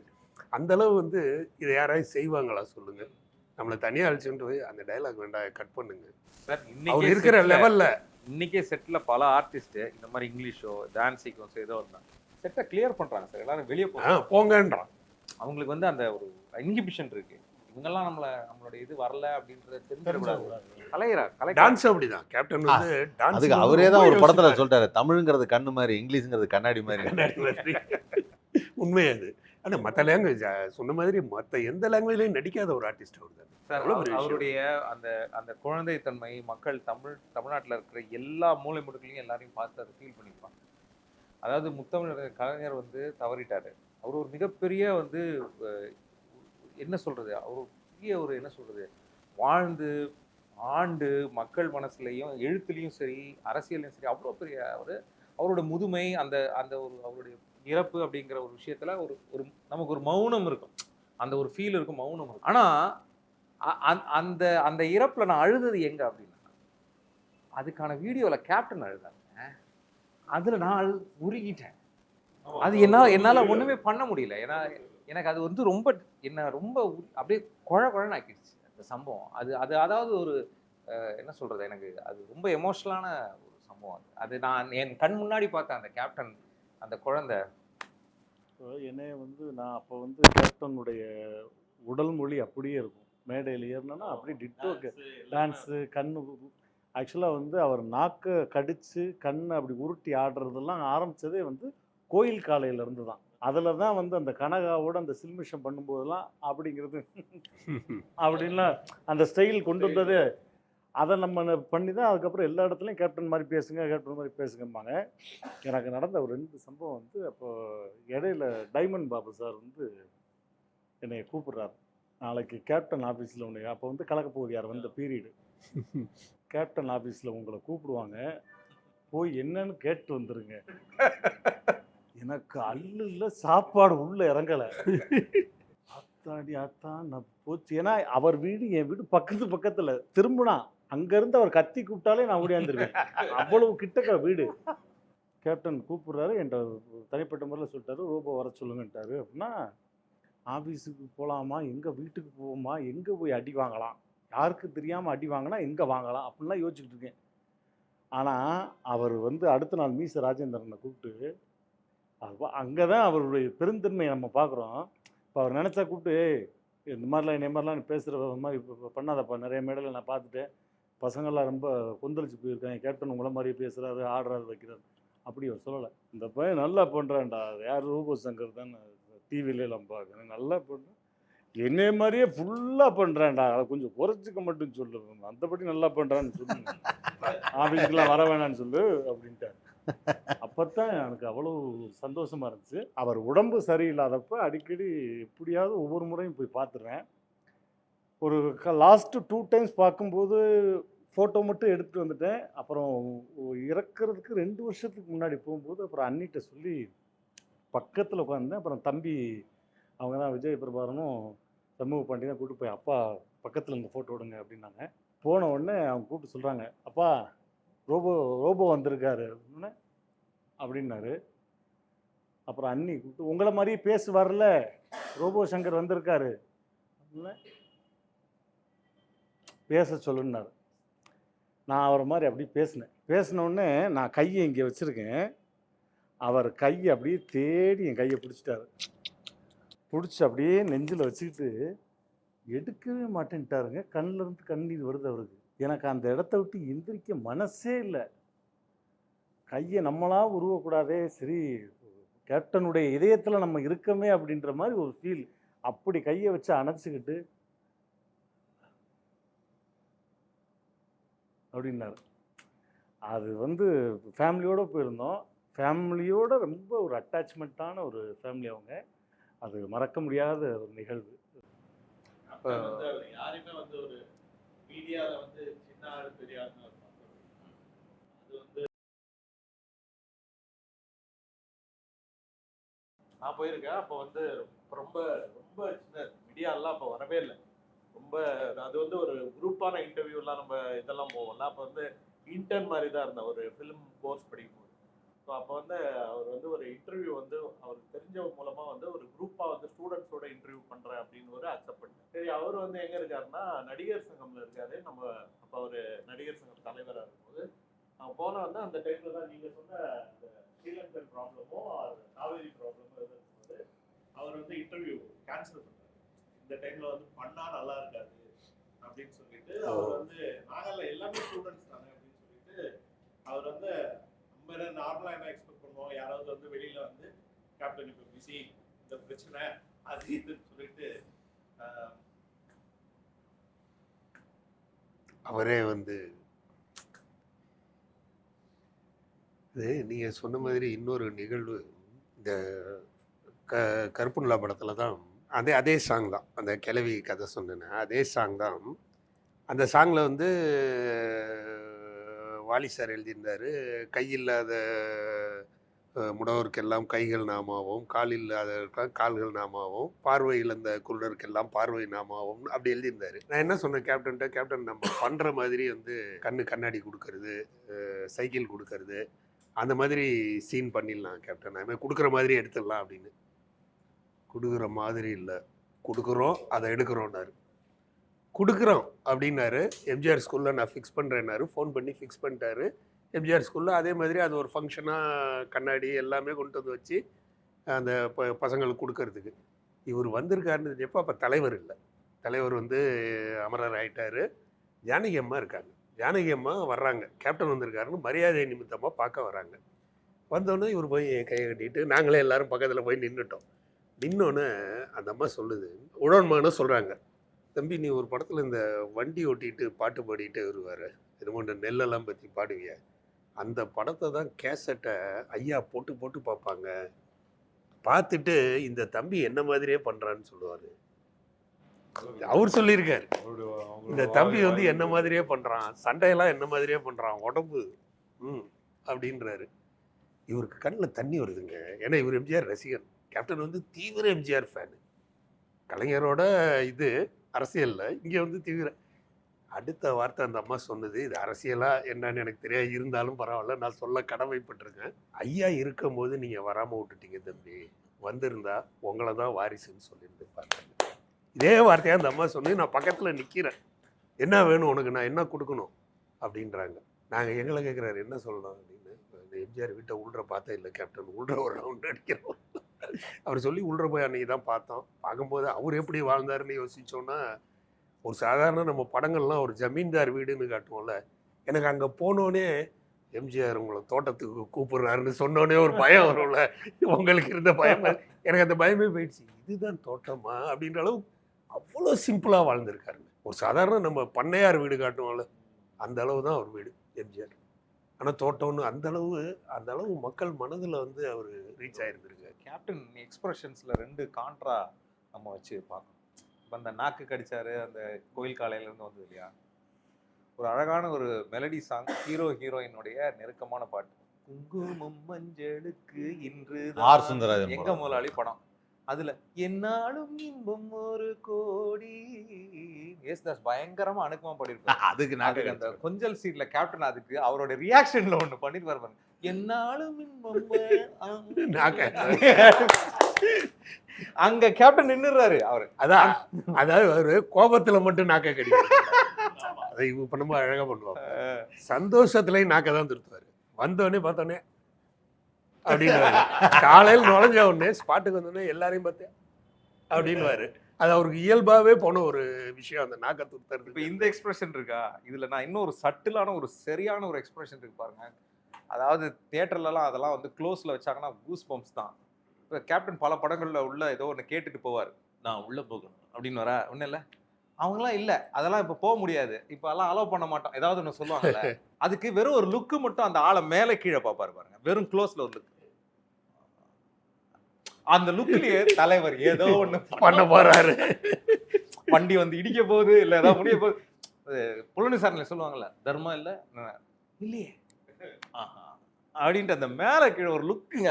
இல்ல இதைத்தான் கரெக்டா முடிஞ்சது. இல்ல இதைத்தான் கரெக்டா ஊமையில இல்லை அந்த ஷாட் நீங்க கேட்டது. அப்படி அந்த சிகரெட் வாங்கிட்டு அப்படி கண்ணாடியை கட்டிட்டு, ஏப்பா நேற்று ராத்திரி வந்து கடையை மூடிட்டு இப்படி கடையை மூடினா எப்படி இல்லை சார் நான் கடையை மூடலன்னு அப்படி ஏற்றுவார் கண்ணை அப்படி பார்த்து மூடல அப்படின்னுவாரு.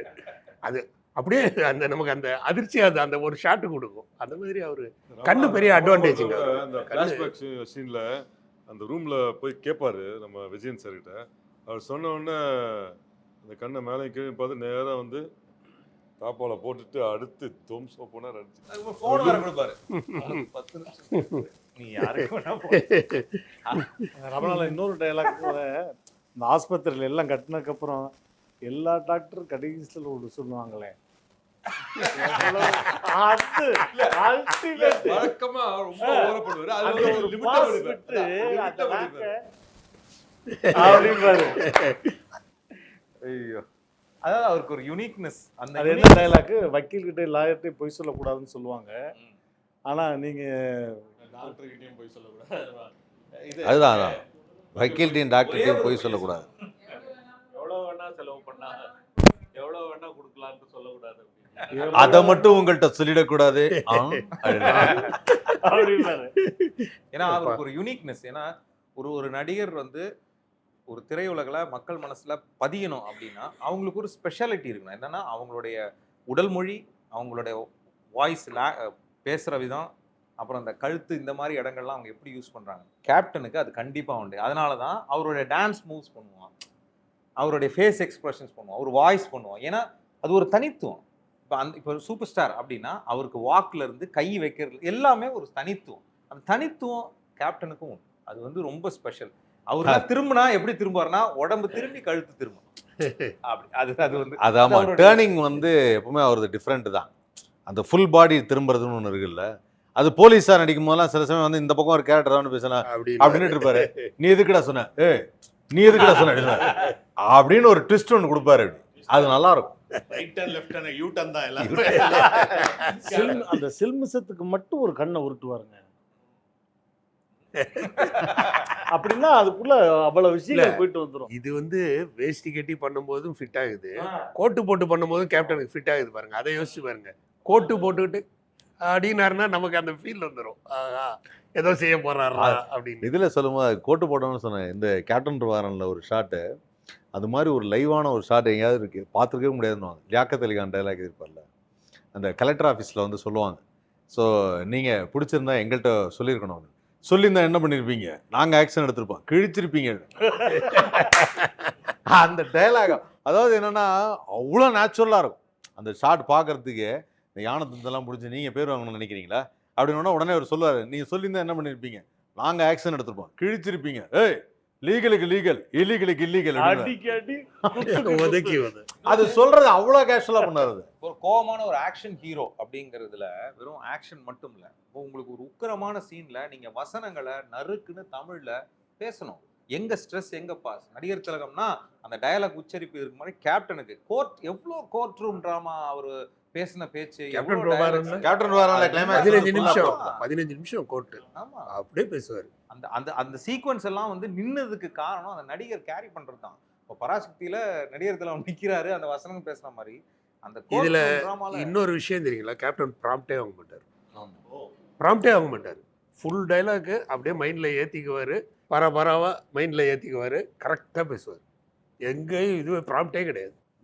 நடிப்பா பண்ணையா பார்த்ததில்ல. அதான் சொன்னல, அந்த அந்த ஒரு ஷார்ட்ல பண்ணும்போது எடுப்பேன், எதுக்கு சார் சொல்லணும், ஏன் சொன்னா அப்படின்னா இது எங்க இருந்து நீங்க நடுவில் கேப் எடுப்பீங்கன்னா ஒரிஜினலா அந்த ஃபீல் வரணும். அதான் இயல்பா ஃபீல் இயல்பா இருந்தா மட்டும்தான் அதை பண்ணலாம். அந்த இயல்பாவே வரும். அது அந்த ஃபீல்லையே அந்த சிரிப்புக்கும் அந்த ஸ்பேஸ் கொடுக்குறாருன்றது தான். எல்லாம் சொல்லி முடிச்சது அந்த இது சொன்னா அந்த சிரிப்புல ஒரு வேல்யூ இருக்கும், அந்த பாஸுக்கு ஒரு ஃபீல் இருக்கும். ஆஃப் லேட்டா வந்து இந்த நிறைய வந்து இந்தி ஹீரோயின்ஸோட எல்லாம் நடிக்க ஆரம்பிச்சிருப்பாரு. ஆமா. ஸோ அந்த ஹிந்தி ஹீரோயின்ஸோட அந்த வாஞ்சிநாதன் அந்த மாதிரி படத்துலலாம் வந்து அவங்க வந்து அந்த இடத்துல ரொமான்ஸ்லாம் ரொம்ப கேப்டன் கிட்ட ஒரு பொண்ணு வந்து ஹாய் கேப்டன் எப்படி அந்த பொண்ணு பாம்பேல இருந்து வர இவர் இந்த அதுவும் அவர் அந்த அந்த ஒரு இதுவே போலித்தனமா வராது அதுல அந்த மாதிரி ஒரு இல்ல அதே மாதிரிங்க ஒரிஜினல் ரியாக்ஷன் கேப்சரிங். சின்ன சின்ன ஆர்டிஸ்ட் இருக்காங்களே, நீங்கள் நான் ஒரு தடவை கேப்டன்ட்டே கேட்டேன், அவரோட ஃப்ரெண்ட்ஸாக யார் யார் படத்தில் வருவாங்கன்னு பாருங்க. வெள்ளை சுப்பையா, கருப்பு சுப்பையா, இதெல்லாம் உங்க friend குள்ளமணி அண்ணன், சிவராம, அம்மன் செந்தில், கேப்டனுடைய ஃப்ரெண்ட் யாரு? இவங்க தான். வெள்ளை சுப்பையா, கருப்பு சுப்பையா, ஆமா, குள்ளமணி, சிவராம, பசி நாராயணன். கேட்டா என்ன சொல்லுவாரு, சினிமாவே நம்பி இருக்காங்க, அவங்களுக்கு கொடுக்காம என்ன என்ன என் ஃப்ரெண்டுங்களை பார்த்தா இது படம் விடுங்க அவருக்கு இப்படியே சொல்லுவாரு, விடுங்க இதுல என்ன இதை பார்த்தா இது பண்ண போறாங்களா அவங்க ஒரு தடவை நம்ம யூனியன் இதில் வந்து ஒரு ஃபங்க்ஷனில் பேசும்போது, சின்ன திரையில் பேசும்போது சொன்னார், உண்மையிலே மறக்க முடியாது, எப்படி அவர் மக்களை நேசிக்கிறாரு, கலையை நேசிக்கிறாருங்கிறதுக்கு அது உதாரணம். சொல்லும்போது சொன்னார், உங்கள் டைரக்டர்ஸ் மேலாம் எனக்கு வந்து ஒரு சின்ன கோவம் இருக்குது அப்படின்னாரு. எல்லோரும் ஷாக் ஆகிட்டாங்க. ஸ்டேஜில் உட்காந்து சொல்கிறாரு, இது மாதிரி வந்து என்ன பண்ணுறீங்க சின்ன திரையில், உங்களுக்கு தெரிஞ்சவர் வந்து பேங்க் மேனேஜரு, உங்களுக்கு தெரிஞ்சவர் ரிட்டையர்டு போலீஸ் ஆஃபீஸர்னால் அவரை கூப்பிட்டு வேலை கொடுக்குறீங்க, கொடுங்க, நான் வேண்டான்னு சொல்லலை, ஆனால் அந்த போலீஸ் கேரக்டருக்குன்னே ஒருத்தர் இருக்கான்ல அவனையும் கூப்பிட்டு பக்கத்தில் வைங்க. ஏன் வந்து ஒரே நாளில் அடுத்த வரி சொல்கிறேன், ஏன் வந்து ஒரே நாளில் அவங்கள அடிக்கிறீங்க, அடின்னு அடிச்சுட்டு 9 மணிக்கு ஆரம்பித்து 9:30 அவனை முடிக்கணும்னு ஏன் முடிக்கிறீங்க, 2 நாள் சொல்லுங்கள், 2வது நாள் அடுப்பெரியும் போது உங்கள் பேரை சொல்லிட்டு சாப்பிடுவான்னு. சூப்பர். யோசிச்சு பாருங்க, உங்கள் பேரை சொல்லிட்டு அவன் வீட்டில் சாப்பிடுவாங்க, நீங்கள் அவனை கூப்பிட்டு கொடுங்க. 3வது விஷயம் வந்து செத்துட்டான்னு சொல்லி உடனே மாலையை போடுறீங்க, இல்லை அமெரிக்கா போடுறீங்க. அதான் சார், இதெல்லாம் செய்யக்கூடாதுன்னு. அதான் எங்களை மாதிரி மனசுல இருக்கிற விஷயத்தெல்லாம் புட்டு வச்சுட்டாரு. ஏன் சார் ஒரே நாள் எடுத்து எல்லாத்தையும் பண்றீங்க? அவர் 2 நாள் எடுத்தா என்ன, 3 நாள் எடுத்தா என்ன, சம்பளம் கொடுக்கணும். இல்ல அத இந்த இன்டர்வியூ சில மணி நேரம் தான், நீங்க அதெல்லாம் எக்ஸ்பெக்ட் பண்ணாதீங்க. அது புது டைரக்டர்ஸ் வந்தாங்கன்னா வந்து இது சொல்லியிருக்காங்க என்னன்னா 10 நாள் தான் டேட் கொடுப்பாராம். 10 நாள் இவருக்கு ஒரு 40 நாள் இருந்துச்சுன்னா இவர் பிரேக்கே எடுக்காம 10 நாள் கொடுப்பாரு. ஏன்னா கேட்டா ஏடா விஜயகாந்த் டேட்டு கிடைச்சிச்சுன்னு அவன் பாட்டுக்கு ரொம்ப லென்த்தா எடுத்துட்டு இருப்பான் படத்தை. அவனுக்கு வந்து அவனுக்கு அந்த டைமை மேனேஜ் பண்ண தெரியணும் அப்படின்னு சொல்லிட்டு அப்போ 4 டைரக்டருக்கு வாய்ப்பும் கொடுத்து அந்த 40 நாள் இவர் டயரிங்காக நடித்து இவரை கஷ்டப்படுத்திட்டு அந்த 4 டைரக்டரை வந்து அவர் பார்ப்பாரு அப்படின்னு சொல்லிட்டு அந்த இதுவும் பார்ப்பாங்க. அப்புறம் இவர் சார் சொன்ன மாதிரி ஏதோ இந்த கேரக்டருக்கு இவரை போடுங்க அவரை போடுங்கன்னா ப்ரொடியூசருக்கு சார் இந்த டைரக்டர் சார் இவருக்கெல்லாம் அந்த படத்தில் வாய்ப்பை போடியா அவங்களுக்கு ஒரு நாள் வீட்டு வாடகைக்கு ஒரு டைலாக பிரிச்சு கொடுன்னுவாரு. டைலாக 2ஆ பிரிச்சு கொடுங்க, ஒரு மாதம் வாடகை டைரக்டர் தானே உங்களுக்கு தெரியாதான்னு. இல்லை அந்த மாதிரி நிறைய ஆர்டிஸ்ட்டை இன்ட்ரடியூஸ் பண்ணியிருக்காரு விஜயகாந்த் சார் வந்து. நிறைய ஆர்டிஸ்ட் அதில் ஒரு படத்தில் சீனில் டைலாகாகவே சொல்லுவார். லிவிங்ஸ்டன் வந்து பூந்தோட்ட காவல்காரன் வருவார், என்னை நடிக்க வச்சதுக்கு ரொம்ப நன்றி அப்படின்னுவார். அது ஆக்சுவலாக அதான் இன்ட்ரோடக்ஷன் அவருக்கு வந்து ஃபர்ஸ்ட் டைம் கொடுக்குறாரு லிவிங்ஸ்டனுக்கு. ஸோ அந்த மாதிரி நிறைய ஆர்டிஸ்ட்டை இன்ட்ரடியூஸ் பண்ணுறதுலையும் நடித்த ரொம்ப அதிகம். அதனால அது டிராவலில் வந்து மக்கள் மனசில் நின்னதில் வந்து ஆனந்த்ராஜ் சார் வந்து புலன் விசாரணையிலேருந்து ஒரு பெரிய ஒரு லீப் டிராவல். மன்சூர் அலிகான் அவர்கள் வந்து கேப்டன் பிரபாகரனுக்கு அப்புறம் ஒரு பெரிய. இன்னும் உங்களுக்கு ஒன்று தெரியுங்களா, கேப்டனோட அந்த ரோஹிணி அங்கே இருந்தாருங்களே 14 ராஜாபாதர் ஸ்ட்ரீட், அதுதான் எங்கள் ஆஃபீஸ், அதனால நம்பரோட ஞாபகம் இருக்குது. நம்பர் 14 ராஜாபாதர் ஸ்ட்ரீட் பக்கத்தில் வந்து தான் ஆனந்தராஜ் இருந்தான். காலையில் கேப்டன் கிளம்பும்போது வந்து நிற்பான், மறுபடியும் வந்து சாயந்தரம் வரும்போது. எங்களுக்கு இன்ஸ்டியூட்டில் படித்ததுனால எங்களுக்கு முன்னாடியே தெரியும் அவன் ஆனந்தராஜ். ஒரு நாள் கேட்குறாரு, இந்த பையன் வந்து நின்றுட்டு இருக்கான், அவர் பார்வைக்கு பண்ணுறதுக்காக இவன் பண்ணுறான். கூப்பிட்டு உழவன்மானில் சொல்லக்கூடாது, நான் உழவன்மானில் ஒரு சின்ன பிட்டு பண்ணாப்புல ஆனந்தராஜ், ஏதாவது ஒன்று கொடுங்க அந்த தம்பிக்கு. அந்த மியூசிக்கு இவருடைய காலம் மட்டும் காப்பான். ஓப்பனிங்ல இந்த பஸ்ஸை இது பண்ணி வச்சிருப்பாங்க, ஷூ ஷாட் காப்பாங்க. அதுல இவருக்கு வந்து கட் பண்ண ஆனந்தராஜுக்கு சரியான ஆறாரு. அது இன்ஸ்டியூட்ன்றதுனால நான் சொல்கிறேன். நான் வந்து ஸ்கூல் படிக்கும்போது சினிமாவில் ஆகணும், அந்த அசிஸ்டன்ட் டைரக்டர் ஆகணும்னா எனக்கு அப்போல்லாம் எதுவுமே ஐடியாவே கிடையாது. சினிமாவில் வந்து நம்ம வந்து ஒரு இயக்குனராக நல்லா எஸ்டாப்ளிஷ் ஆகணும்னா ஃபில்ம் இன்ஸ்டியூட்டில் சேர்ந்தா பெரிய ஆள் ஆயிடலாம். அந்த நம்பிக்கை வச்சது இந்த மாதிரி படங்கள் தான். ஃபில்ம் இன்ஸ்டியூட் மாணவர்கள் இந்த படங்கள் வந்ததுக்கு அப்புறமா டிவி சீரியல்ஸும் ஃபில்ம் இன்ஸ்டியூட் மாணவர்கள்னு சொல்லி நீலாமலா இது மாதிரிலாம் நிறைய பண்ணாங்க. ஆமா. அப்போ ஒரு பெரிய பிராண்டே ஆச்சு. அப்போ கேப்டனுடைய இந்த படங்கள் எல்லாத்துலயும் இந்த ஃபில்ம் இன்ஸ்டியூட் அப்படின்னு வரும்போது, இன்ஃபேக்ட் ஃபில்ம் இன்ஸ்டியூட்ல போகும்போதே எந்த நம்பிக்கை அப்படின்னாலே ஃபில்ம் இன்ஸ்டியூட்ல சேர்ந்து படம் பண்ணிடலாம். எப்படி சொல்றீங்க? கேப்டன் இருக்காரு.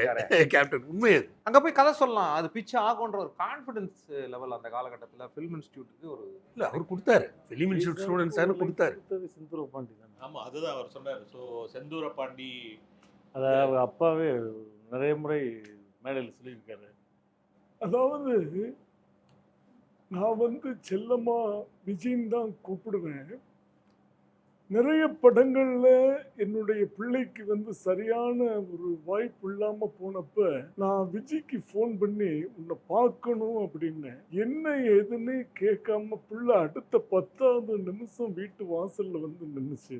என்ன பண்ணணும்னு கேட்டுச்சு. இந்த மாதிரி படம் பண்ணணும், நீங்க கொஞ்சம் தோள் கொடுத்தா நல்லா இருக்கும்னு சொன்னேன்.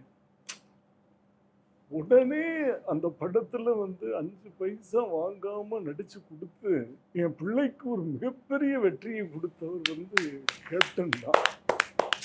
அது ரொம்ப பெருமைக்குரிய விஷயம். அந்த படத்துல ஆக்சுவலா செந்தூர பாண்டி தான் விஜய் சாருக்கு ஃபர்ஸ்ட் பிரேக்கப். ஆமா. First break. பட்டி சின்ன தொட்டி. சின்ன செய்தி சொல்லிங்கிற பட்டி பாட்டு தொட்டி தான் reach. ஃபர்ஸ்ட். ஈக்குவலா தேவா சார் மியூசிக்ல அந்த பாட்டு ஹிட். செந்தூர பாண்டிக்கு ஒரு ஜோடி. அதுல கேப்டன் சாரோட அந்த அவருடைய கிளாசிக் மூவ்மெண்ட்லயே அந்த சாங். அதுல டான்ஸே லெக் ஆமா, மூவ்மெண்ட். லெக் மூவ்மெண்ட் தான். எண்டு கிளைமேக்ஸ் ஃபைட்ல ஒரு விஷயம் ஒன்று பண்ணுவாரு. அடிச்சு புடிச்சிட்டு அப்படி சேரை போட்டு உட்காந்துட்டு விஜய் சார்ட்ட சொல்லுவார், அடிடா. ஆமா. அதாவது எல்லா ஹீரோக்களுக்கும் அந்த ஒரு மனசு வராது. ஆமா. இன்னொரு ஹீரோ அடிக்க விட்டு நம்ம உட்காந்து வேடிக்கை பார்க்குறதுன்றது பெரிய ஒரு நிறைய படத்துல என்னாசி மச்சான்ல ரேவதி வந்து கூட்டு வருவாங்க. கூட்டு வந்து அந்த சாங் சூப்பர் சாங் ஓப்பனிங் கூட்டு வந்தோடனே இந்த இடத்துல வேண்டாம் அப்படின்னோடனே சார் நம்மளை கூட்டு வந்து இப்படி பாடாமல் போச்சேன்னு ஒரு ரியாக்ட் கொடுத்துருப்பாரு. அப்படி கொடுத்துட்டு திரும்பின உடனே அதுக்கான வேற ஒரு இடம் இருக்கு, அங்கே வச்சு நம்ம பேசிக்குவோம் அப்படின்னு அந்த சிலம்பை சுற்றுறது.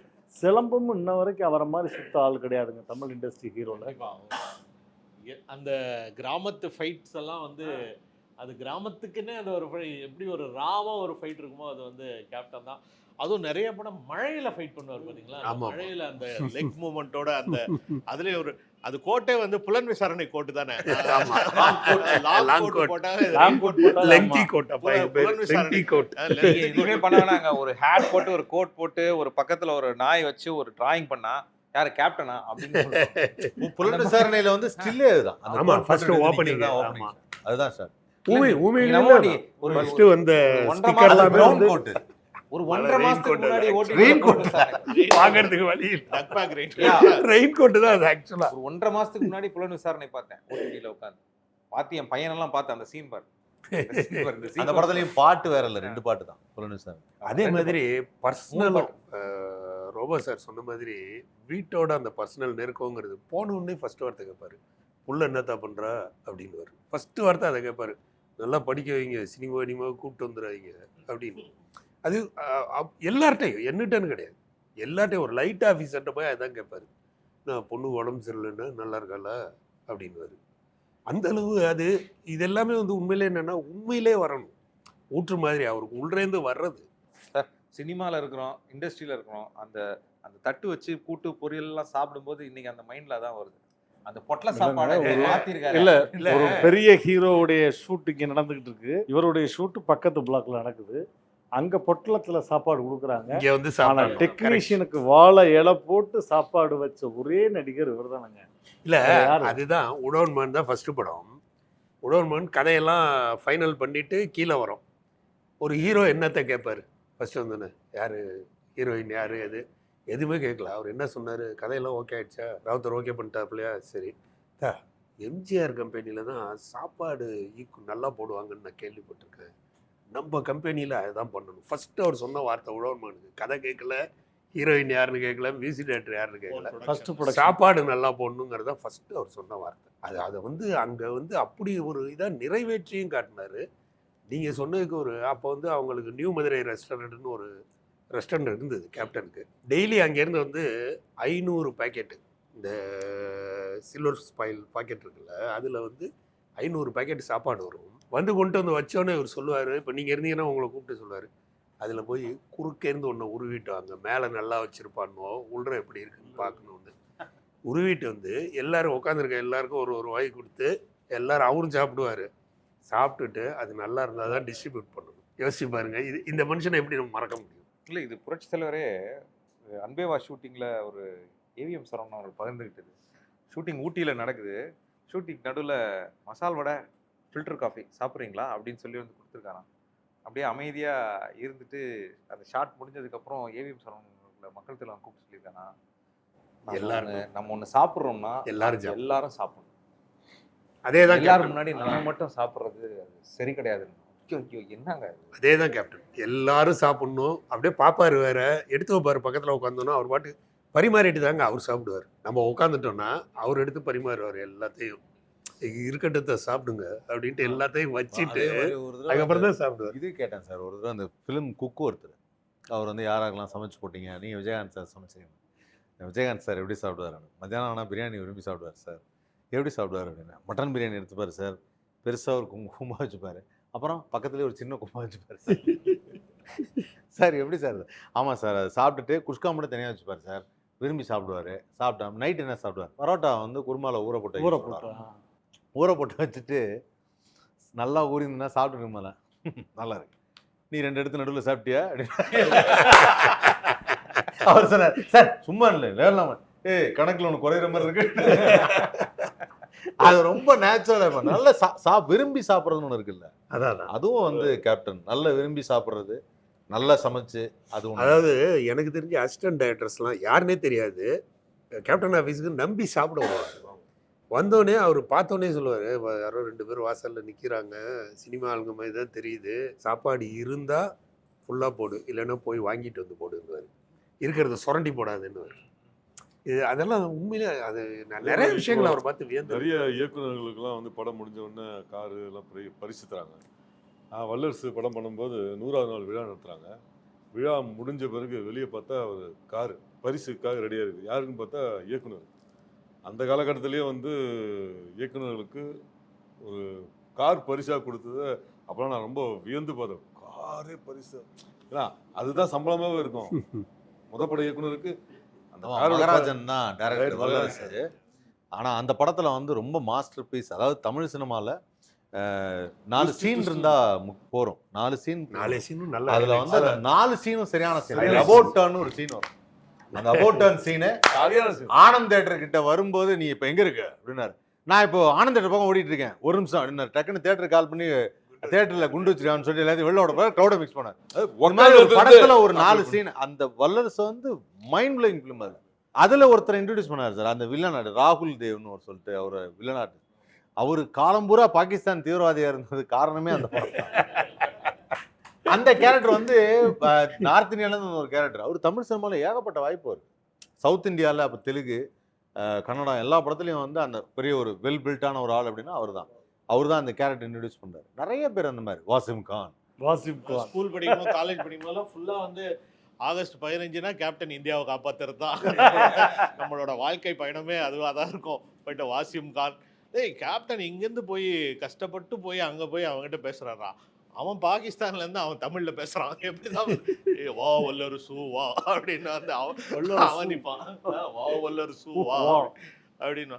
ஆனால் நான் ஆனால் நச்சுன்னு டைலாக் இருக்கும் அதில். நாங்கள் 2 பேரும் பார்த்து நரசிம்மாவில் தான் அந்த டைலாக்னு நினைக்கிறேன். இவ்வளோ பெரிய இதில் வந்து ஒரு என்ன இந்தியாவில் வந்து எத்தனையோ நீ மாஸ்க்கை பார்க்கலாம், பாகிஸ்தானில் ஒரே ஒரு கோயிலை காமிக்க முடியுமா? இந்தியாவுடைய கிரிக்கெட் டீமோட கேப்டன் ஒரு முஸ்லீம், பாகிஸ்தானில் ஒரு இந்து ஆட முடியுமா அப்படின்னு அது சொல்லும்போது நமக்கு பாகிஸ்தான் அப்படின்னு பிச்சு எரிக்கடா. ஆனால் ஒரு எஃபெக்ட் அந்த இது சொன்னல, ஒரு படம் வந்து எந்த அளவுக்கு நமக்கு ஒரு இம்பாக்டை கிரியேட் பண்ணுதுங்கிறது. ஃபார் எக்ஸாம்பிள் வந்து சாக்கி சான் படம் பார்த்து வெளில வந்தா எல்லாரும் ஓடுற பஸ்ல ஏறதுக்கு ரெடியா இருப்பாங்க. அந்த மாதிரி எது கிடைச்சாலும் தாவும் தாண்டி போயிடலாமே, குதிச்சிடலாமே. அது மாதிரி கேப்டன் சார் படம் பார்த்து வெளில வரும்போது தேவி தியேட்டர் வாசல் நல்லா ஞாபகம் இருக்கு. இந்த பைக்கெல்லாம் பேரிகேட் போட்டிருப்பாங்க, அங்கே நவுத்ரா அதை தள்ளி போட்டுதான் வரும். அந்த அளவுக்கு என்னன்னா நமக்கு ஒரு இம்பாக்டை கிரியேட் பண்றது இருக்குல்ல, அது கேப்டன் சார் படங்கள்ல நிறைய உண்டு. சில பஞ்ச் டயலாக்லாம் சில நடிகர்கள்ட்ட இருக்கட்டும், அது இவருடைய டயலாக் கரெக்டாக ஆப்டாக இருக்கும். துளசி வாசம் மாறினாலும் மாறும், தவ சிவாக்கு மாறும், இடி தரையில விழுந்தா தாங்களான்னு செவத்த ஒரு ஓட்டையை போட்டு தலையில விழுந்தா அப்படிம்பாரு. அதெல்லாம் இவருக்குன்னு இவர் அடிச்சா அப்படித்தான் இருக்கும் போல, ஓட்ட விழுகும் போல செவத்துல அப்படின்ற மாதிரியே பாக்குற மாதிரி இருக்கும். நிறைய பேர் இப்போ இந்த ஐஏஎஸ் ஐபிஎஸ்லாம் எழுதுகிற பசங்கள்லாம் பார்த்துருப்போம். அவன் நல்லா படித்து எழுதியிருப்பான், போயிட்டு இன்டர்வியூவில் ஃபெயில் ஆகிட்டு வந்துடுவான். அவன் கேப்டனை போய் அங்கே போய் இன்டர்வியூவில் போய் சொல்லுங்கடா அப்படின்னு அவர் இன்டர்வியூ மரியாதை கொடுத்து அவங்க எல்லாம் கேப்டனை பார்த்தா நிறைய பேர் இந்த ஐஏஎஸ் ஐபிஎஸ் இல்லை எல்லாத்தையுமே இன்ஸ்பிரேஷன் தானே. உங்களுக்கு சவுத் இந்தியாவில் பொறுத்த வரைக்கும் வந்து அந்த மாதிரி நான் தான் சொன்னேன், இன்னைக்கு ஒரிஜினலாகவே ஒருத்தர் போலீஸாக இருக்கிற நாங்கள் சின்ன வயசில் 2 பேர் பேசுனது தான். சேதுபதி ஐபிஎஸ் மட்டுமே வந்து 10 வாட்டி பார்த்துருக்கோம். ஸோ என்னன்னா அந்த ஐபிஎஸ் ஆஃபீஸர் இன்னும் உண்மையிலேயே ஐபிஎஸ் ஆகிட்டான். ஸோ இன்னும் உண்மையிலே ஐபிஎஸ் ஆனதுக்கப்புறம் யார் இன்ஸ்பிரேஷனாக கேப்டன் தான். அந்த நடை, அந்த ட்ரெஸ், அது இன்றைக்கும் நான் சொல்கிறது என்னென்னா, அவன் ஐபிஎஸ்லாம் பாஸ் பண்ணி முடித்தோடனே நான் வந்துட்டு சொன்னேன், ஒரே ஒரு நாள் எனக்கு ரொம்ப ஆசை, உன் ஆஃபீஸ் வந்து யூனிஃபார்மில் இருக்கும்போது அவனை பார்த்துட்டு போகிறேன் அப்படின்னு. ஸோ அது என்ன ரீசன்னா, நம்ம எப்பவுமே படத்தில் அவர் தான் யூனிஃபார்ம் பார்த்துருப்போம், போயிட்டு இதுக்காக போய் யூனிஃபார்மில் இருக்கும்போது ஒரு ரூபா பார்த்துட்டு கங்க்ராச்சுலேட் பண்ணிட்டு ஒரு பொண்ணாட போயிட்டு வந்தோம். ஸோ என்ன ரீசன் அப்படின்னா கேப்டனை தான் பார்த்தது. அதில் பை டிஃபால்ட் எனக்கு அதுக்கப்புறம் யார் போலீஸாக நடித்தாலுமே என்னால் ஏற்றுக்க முடியல.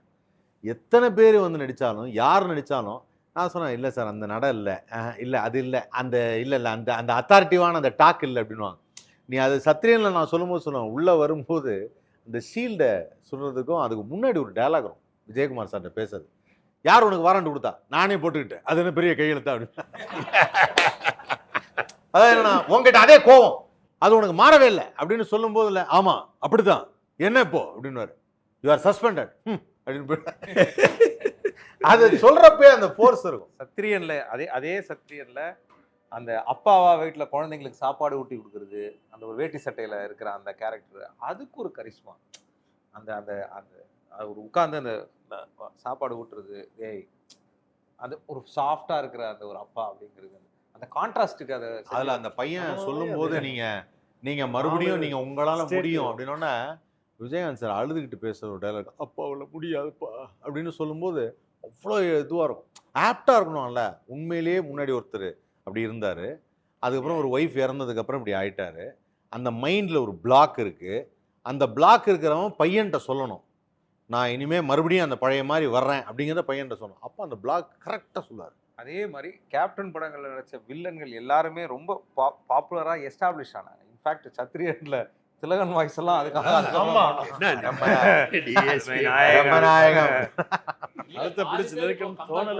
நீ பழைய பன்னீர் செல்வமா கௌரவம் மரியாதை எல்லாம் போச்சு. அஸ்வின் ப்ரோக்ராம் அவரு கூட சொல்றாரு, விராட் கோலி ஆட மாட்டாரு, இப்போ பழைய பன்னீர் செல்வமா.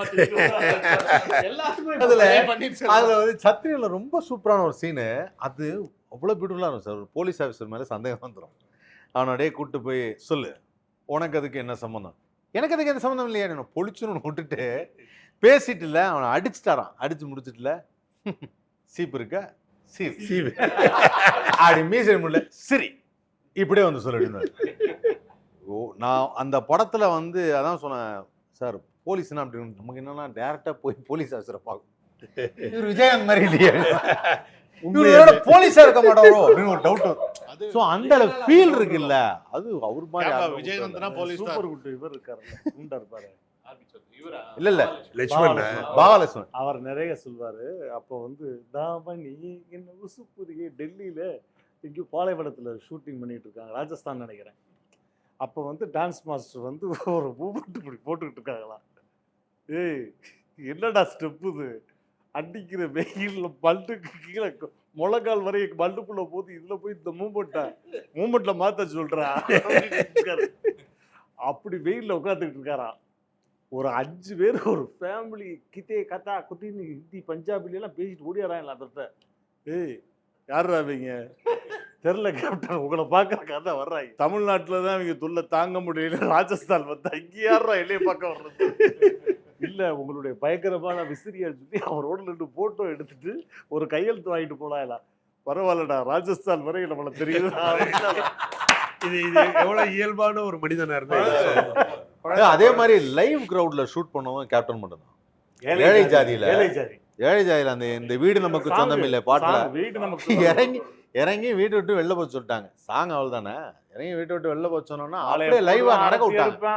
நடக்க விட்டு உதயநேட்டர் பக்கத்துல நடந்து வந்துட்டு இருப்பாரு. எல்லாரும் நடந்து அப்படின்னு என்னடா சார் லைவ் ஷாட் சார் எல்லாம் ஓடி வருவாங்க. அங்க இருந்து இங்க ஓடுவோம். அது ஒரிஜினல். ஆரத்தி எடுக்கிறது எல்லாம் அப்படி லைவா அவ்வளவு கிரவுட்ல வச்சிருக்காங்க. நான் வந்து அது இதை விருதாச்சலமா ஏதோ ஒரு இடத்துல பார்த்தேன் தியேட்டர்ல. அவ்வளோ க்ரௌடு. கேப்டனோட அந்த இதெல்லாம் மாலெல்லாம் போட்டு அதெல்லாம் போட்டு அது வேற லெவல்ல இருந்து ஏலகி ஜதி பார்க்கும்போது. டுயல் ரோட் கேரக்டர் கேரியிங் இந்த பேரரசுன்னு ஒரு படம் இருக்குன்னு நினைக்கிறேன். ஆமா ஆமா. அதுல அந்த வில்லன் கேரக்டர் அவ்வளோ, அதாவது வில்லன்னா அந்த நெகட்டிவ் ஷேடா, அதாவது பழி வாங்குற கேரக்டரா இருக்கக்கூடிய விஜய் கேப்டன் ரோல் இருக்கு.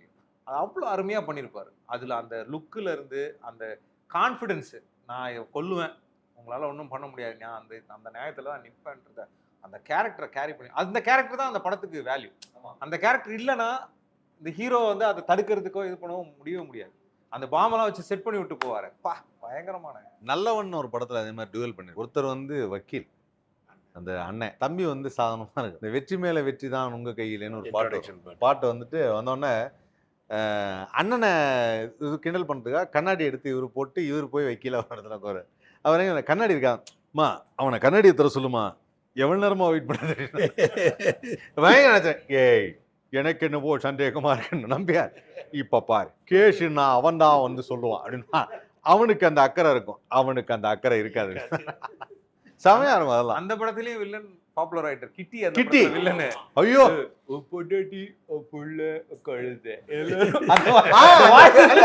Famous dialogue. என்ன குரு காஷ்மீர் மஞ்சு இதெல்லாம் மறந்துட்டியா? அதுக்காகவே என்னன்னா ராஜாஜி ராஜனை கிட்டியை கூப்பிட்டு அதே மாதிரி பாஸ்கி ட்ரக்ஸ் அப்படின்னு. அதுல என்னன்னா கிட்டி சார் வந்து ஒரிஜினலா by educated, very well educated, MBA graduate. அவர் நிறைய இங்கிலீஷ் கிளாஸஸ் எல்லாம் எடுக்கிறாரு. அவர் விஜயகாந்த் சார் செட்டில் இருக்கிற சொன்னார். அவர் அப்படி வந்து உட்காந்துருப்பாரான். உட்காந்து இங்கிலீஷ்ல பேசுறான். ஏய் அவனை கொஞ்சம் நேரம் இங்கிலீஷ்ல பேசுவான். இப்ப நமக்கு தெரியாதுல்ல அவன் எதுக்கு அதிலே பேசிட்டு இருக்கான் அப்படின்னு. ஆனா பயங்கர அது உண்மையிலே கேப்டனுக்கு வந்து தான் படிக்கலைன்ற வருத்தம் இருந்தது. யார் இருந்தாலும் அதுக்காக தான் அந்த படிப்புக்குன்னு வந்து கேட்டாங்கன்னு வச்சுக்கங்களேன், பார்க்கவே மாட்டார். என்ன இருந்தாலும் அதை படிக்க சொல்லு, என்ன படிக்கணும்னு ஆசைப்படுறாரு படி, அது கடைசி வரைக்கும் நான் பண்ணுறேன்னு சொல்லி பண்ணுவார். தான் படிக்கலைன்ற அந்த அதுக்காக தான் அவர் கட்சி இதிலே சொல்லும் போது சொன்னார், அன்னை மொழி காப்போம் அனைத்து மொழியும் கற்போம்னாரு. அனைத்து மொழியும் கற்போம். ஏன்னா அவரே சொல்கிறார், நம்ம ஒரு ஃபாரினுக்கு போகிறோம் ஷூட்டிங்க்கு, பாஸ்போர்ட்டை வச்சுட்டு கூட அதை எப்படி சொல்லிட்டு நம்ம வெளில போகிறதுன்னு தெரில, அதுக்கு ஒருத்தனை கூப்பிட வேண்டியிருக்கு இங்கிலீஷில் அவன்கிட்ட சொல்லுன்னு. அப்போல்லாம் எனக்கு வந்து அவ்வளோ ஒரு மாதிரி கேவலமாக இருக்கும், என்னடா நம்ம படிக்காமல் விட்டோமேன்னு. அதனால் படிக்கிற பிள்ளைங்களை டிஸ்டர்பே பண்ணாதீங்க, நீங்கள் படிக்கிற வரைக்கும் படிக்க வைங்க. அதுக்கப்புறம் அவன் சினிமாவுக்கு வரானா அவன் ஆசை எது வேணாலும் பண்ணட்டும், படிக்கணும். அதே மாதிரி நோட் புக்ஸு அடுக்கி வச்சுருப்பார், வரும்போது எடுத்து கொடுக்கறது தான். அதான் ஆஃப் லைட்டா அவர் படத்துலயும் வந்து இங்கிலீஷ்லாம் பேச ஆரம்பிச்சு. ஒரு படத்துல ஆமா பிரகாஷ் ராஜ் கிட்ட போயிட்டு வருவாரு, ஏய் வாடா எங்க சொல்றேன் போடா, அரெஸ்ட் வரட்டு இருக்கா, ஷூட்டிங் ஆர்டர் இருக்குடா, வீல் மீட். அதான் we will meet.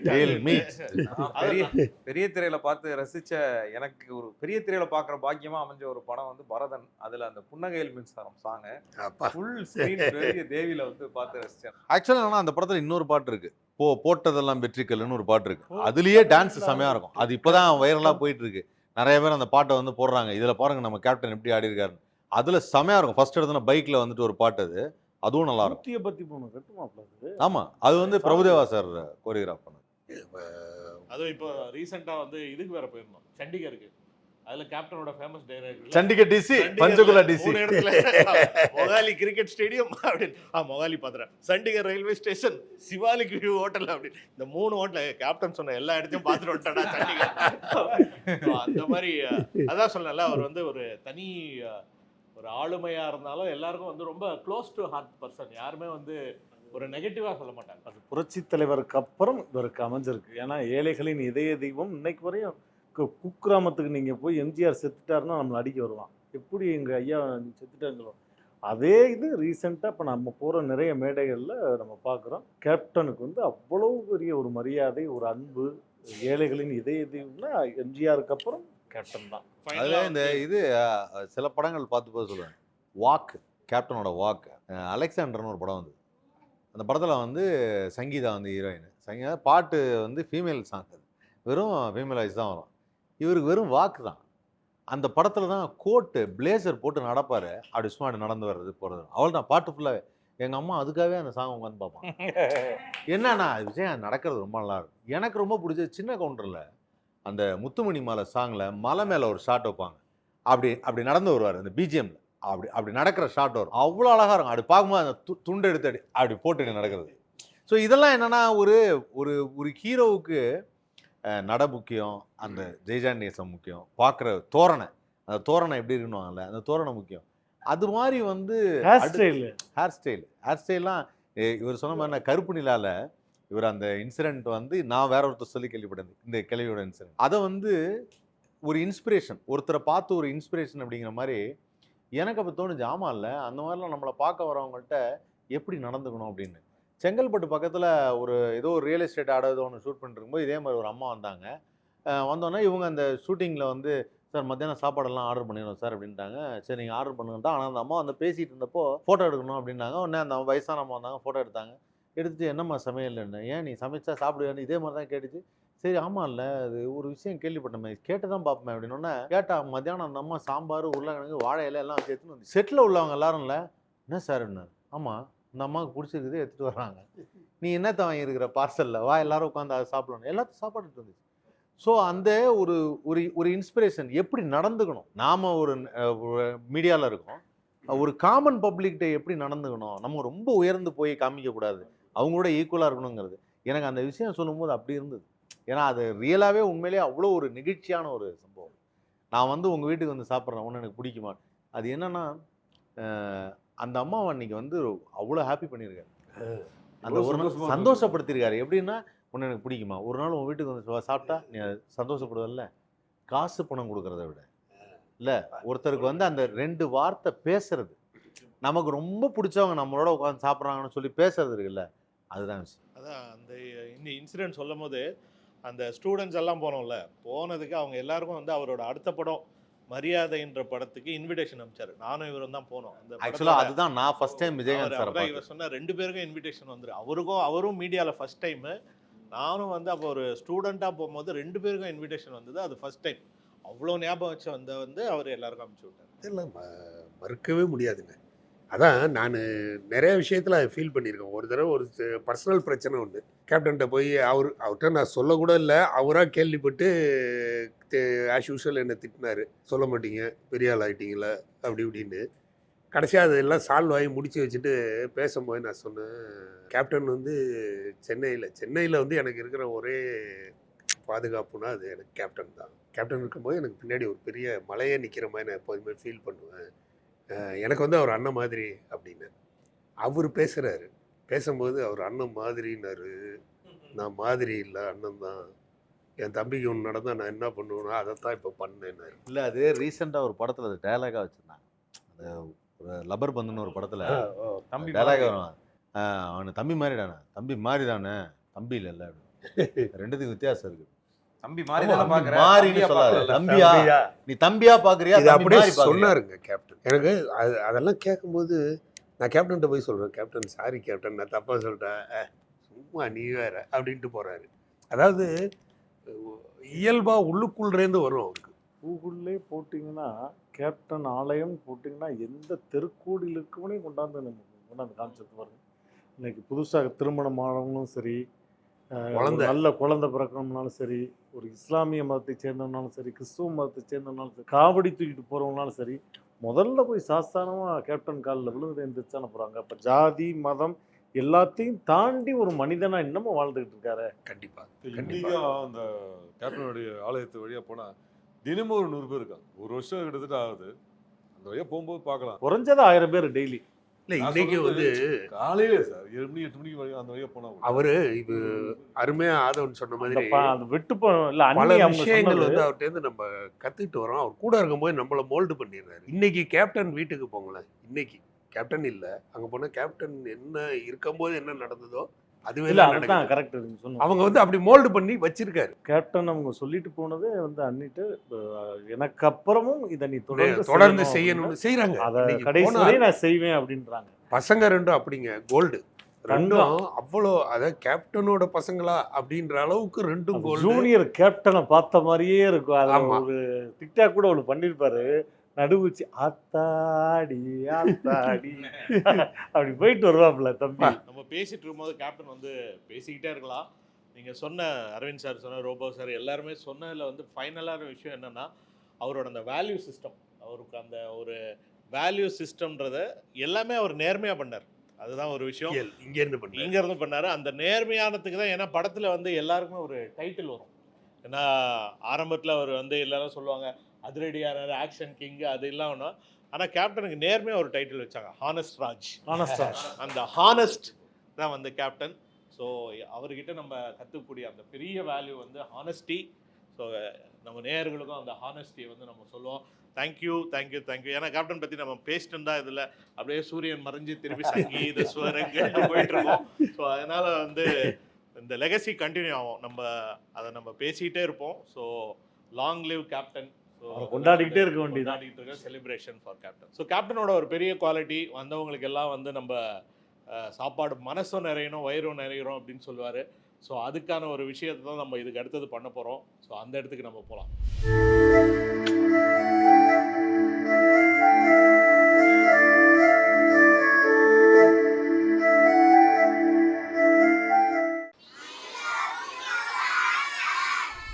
என்னையா காசு காசு காசு பணம் படப்புவங்கயா நீங்களும் உங்க காசு என்னையா கோடி கோடியா சேர்த்து வச்சு எங்கேயா கொண்டு போக போறீங்க? செத்தா கூட அருணாக்குடி அத்து விட்டுட்டு தான் உள்ளத்துக்கு கொண்டு போய் போதைக்கிறான். காசு கிடையாது, ஒண்ணும் கிடையாது. பூர்விகா அப்ளையன்சஸ் இப்போ பிரம்மாண்டமா OMR துறைப்பாக்கத்தில். விமர்சனங்களின் அங்கீகாரமும் பெற்றோர்களின் பாராட்டுகளும் நிறைந்த பாராஷூட் இப்போது உங்கள் டிஸ்னி பிளஸ் ஹாட்ஸ்டாரில். என் லிங்குசாமி பிரசன்ஸ் நந்தா பெரியசாமி இயக்கத்தில் சமுத்திரக்கனியின் திருமாணிக்கம் வெற்றி நடை போடுகிறது.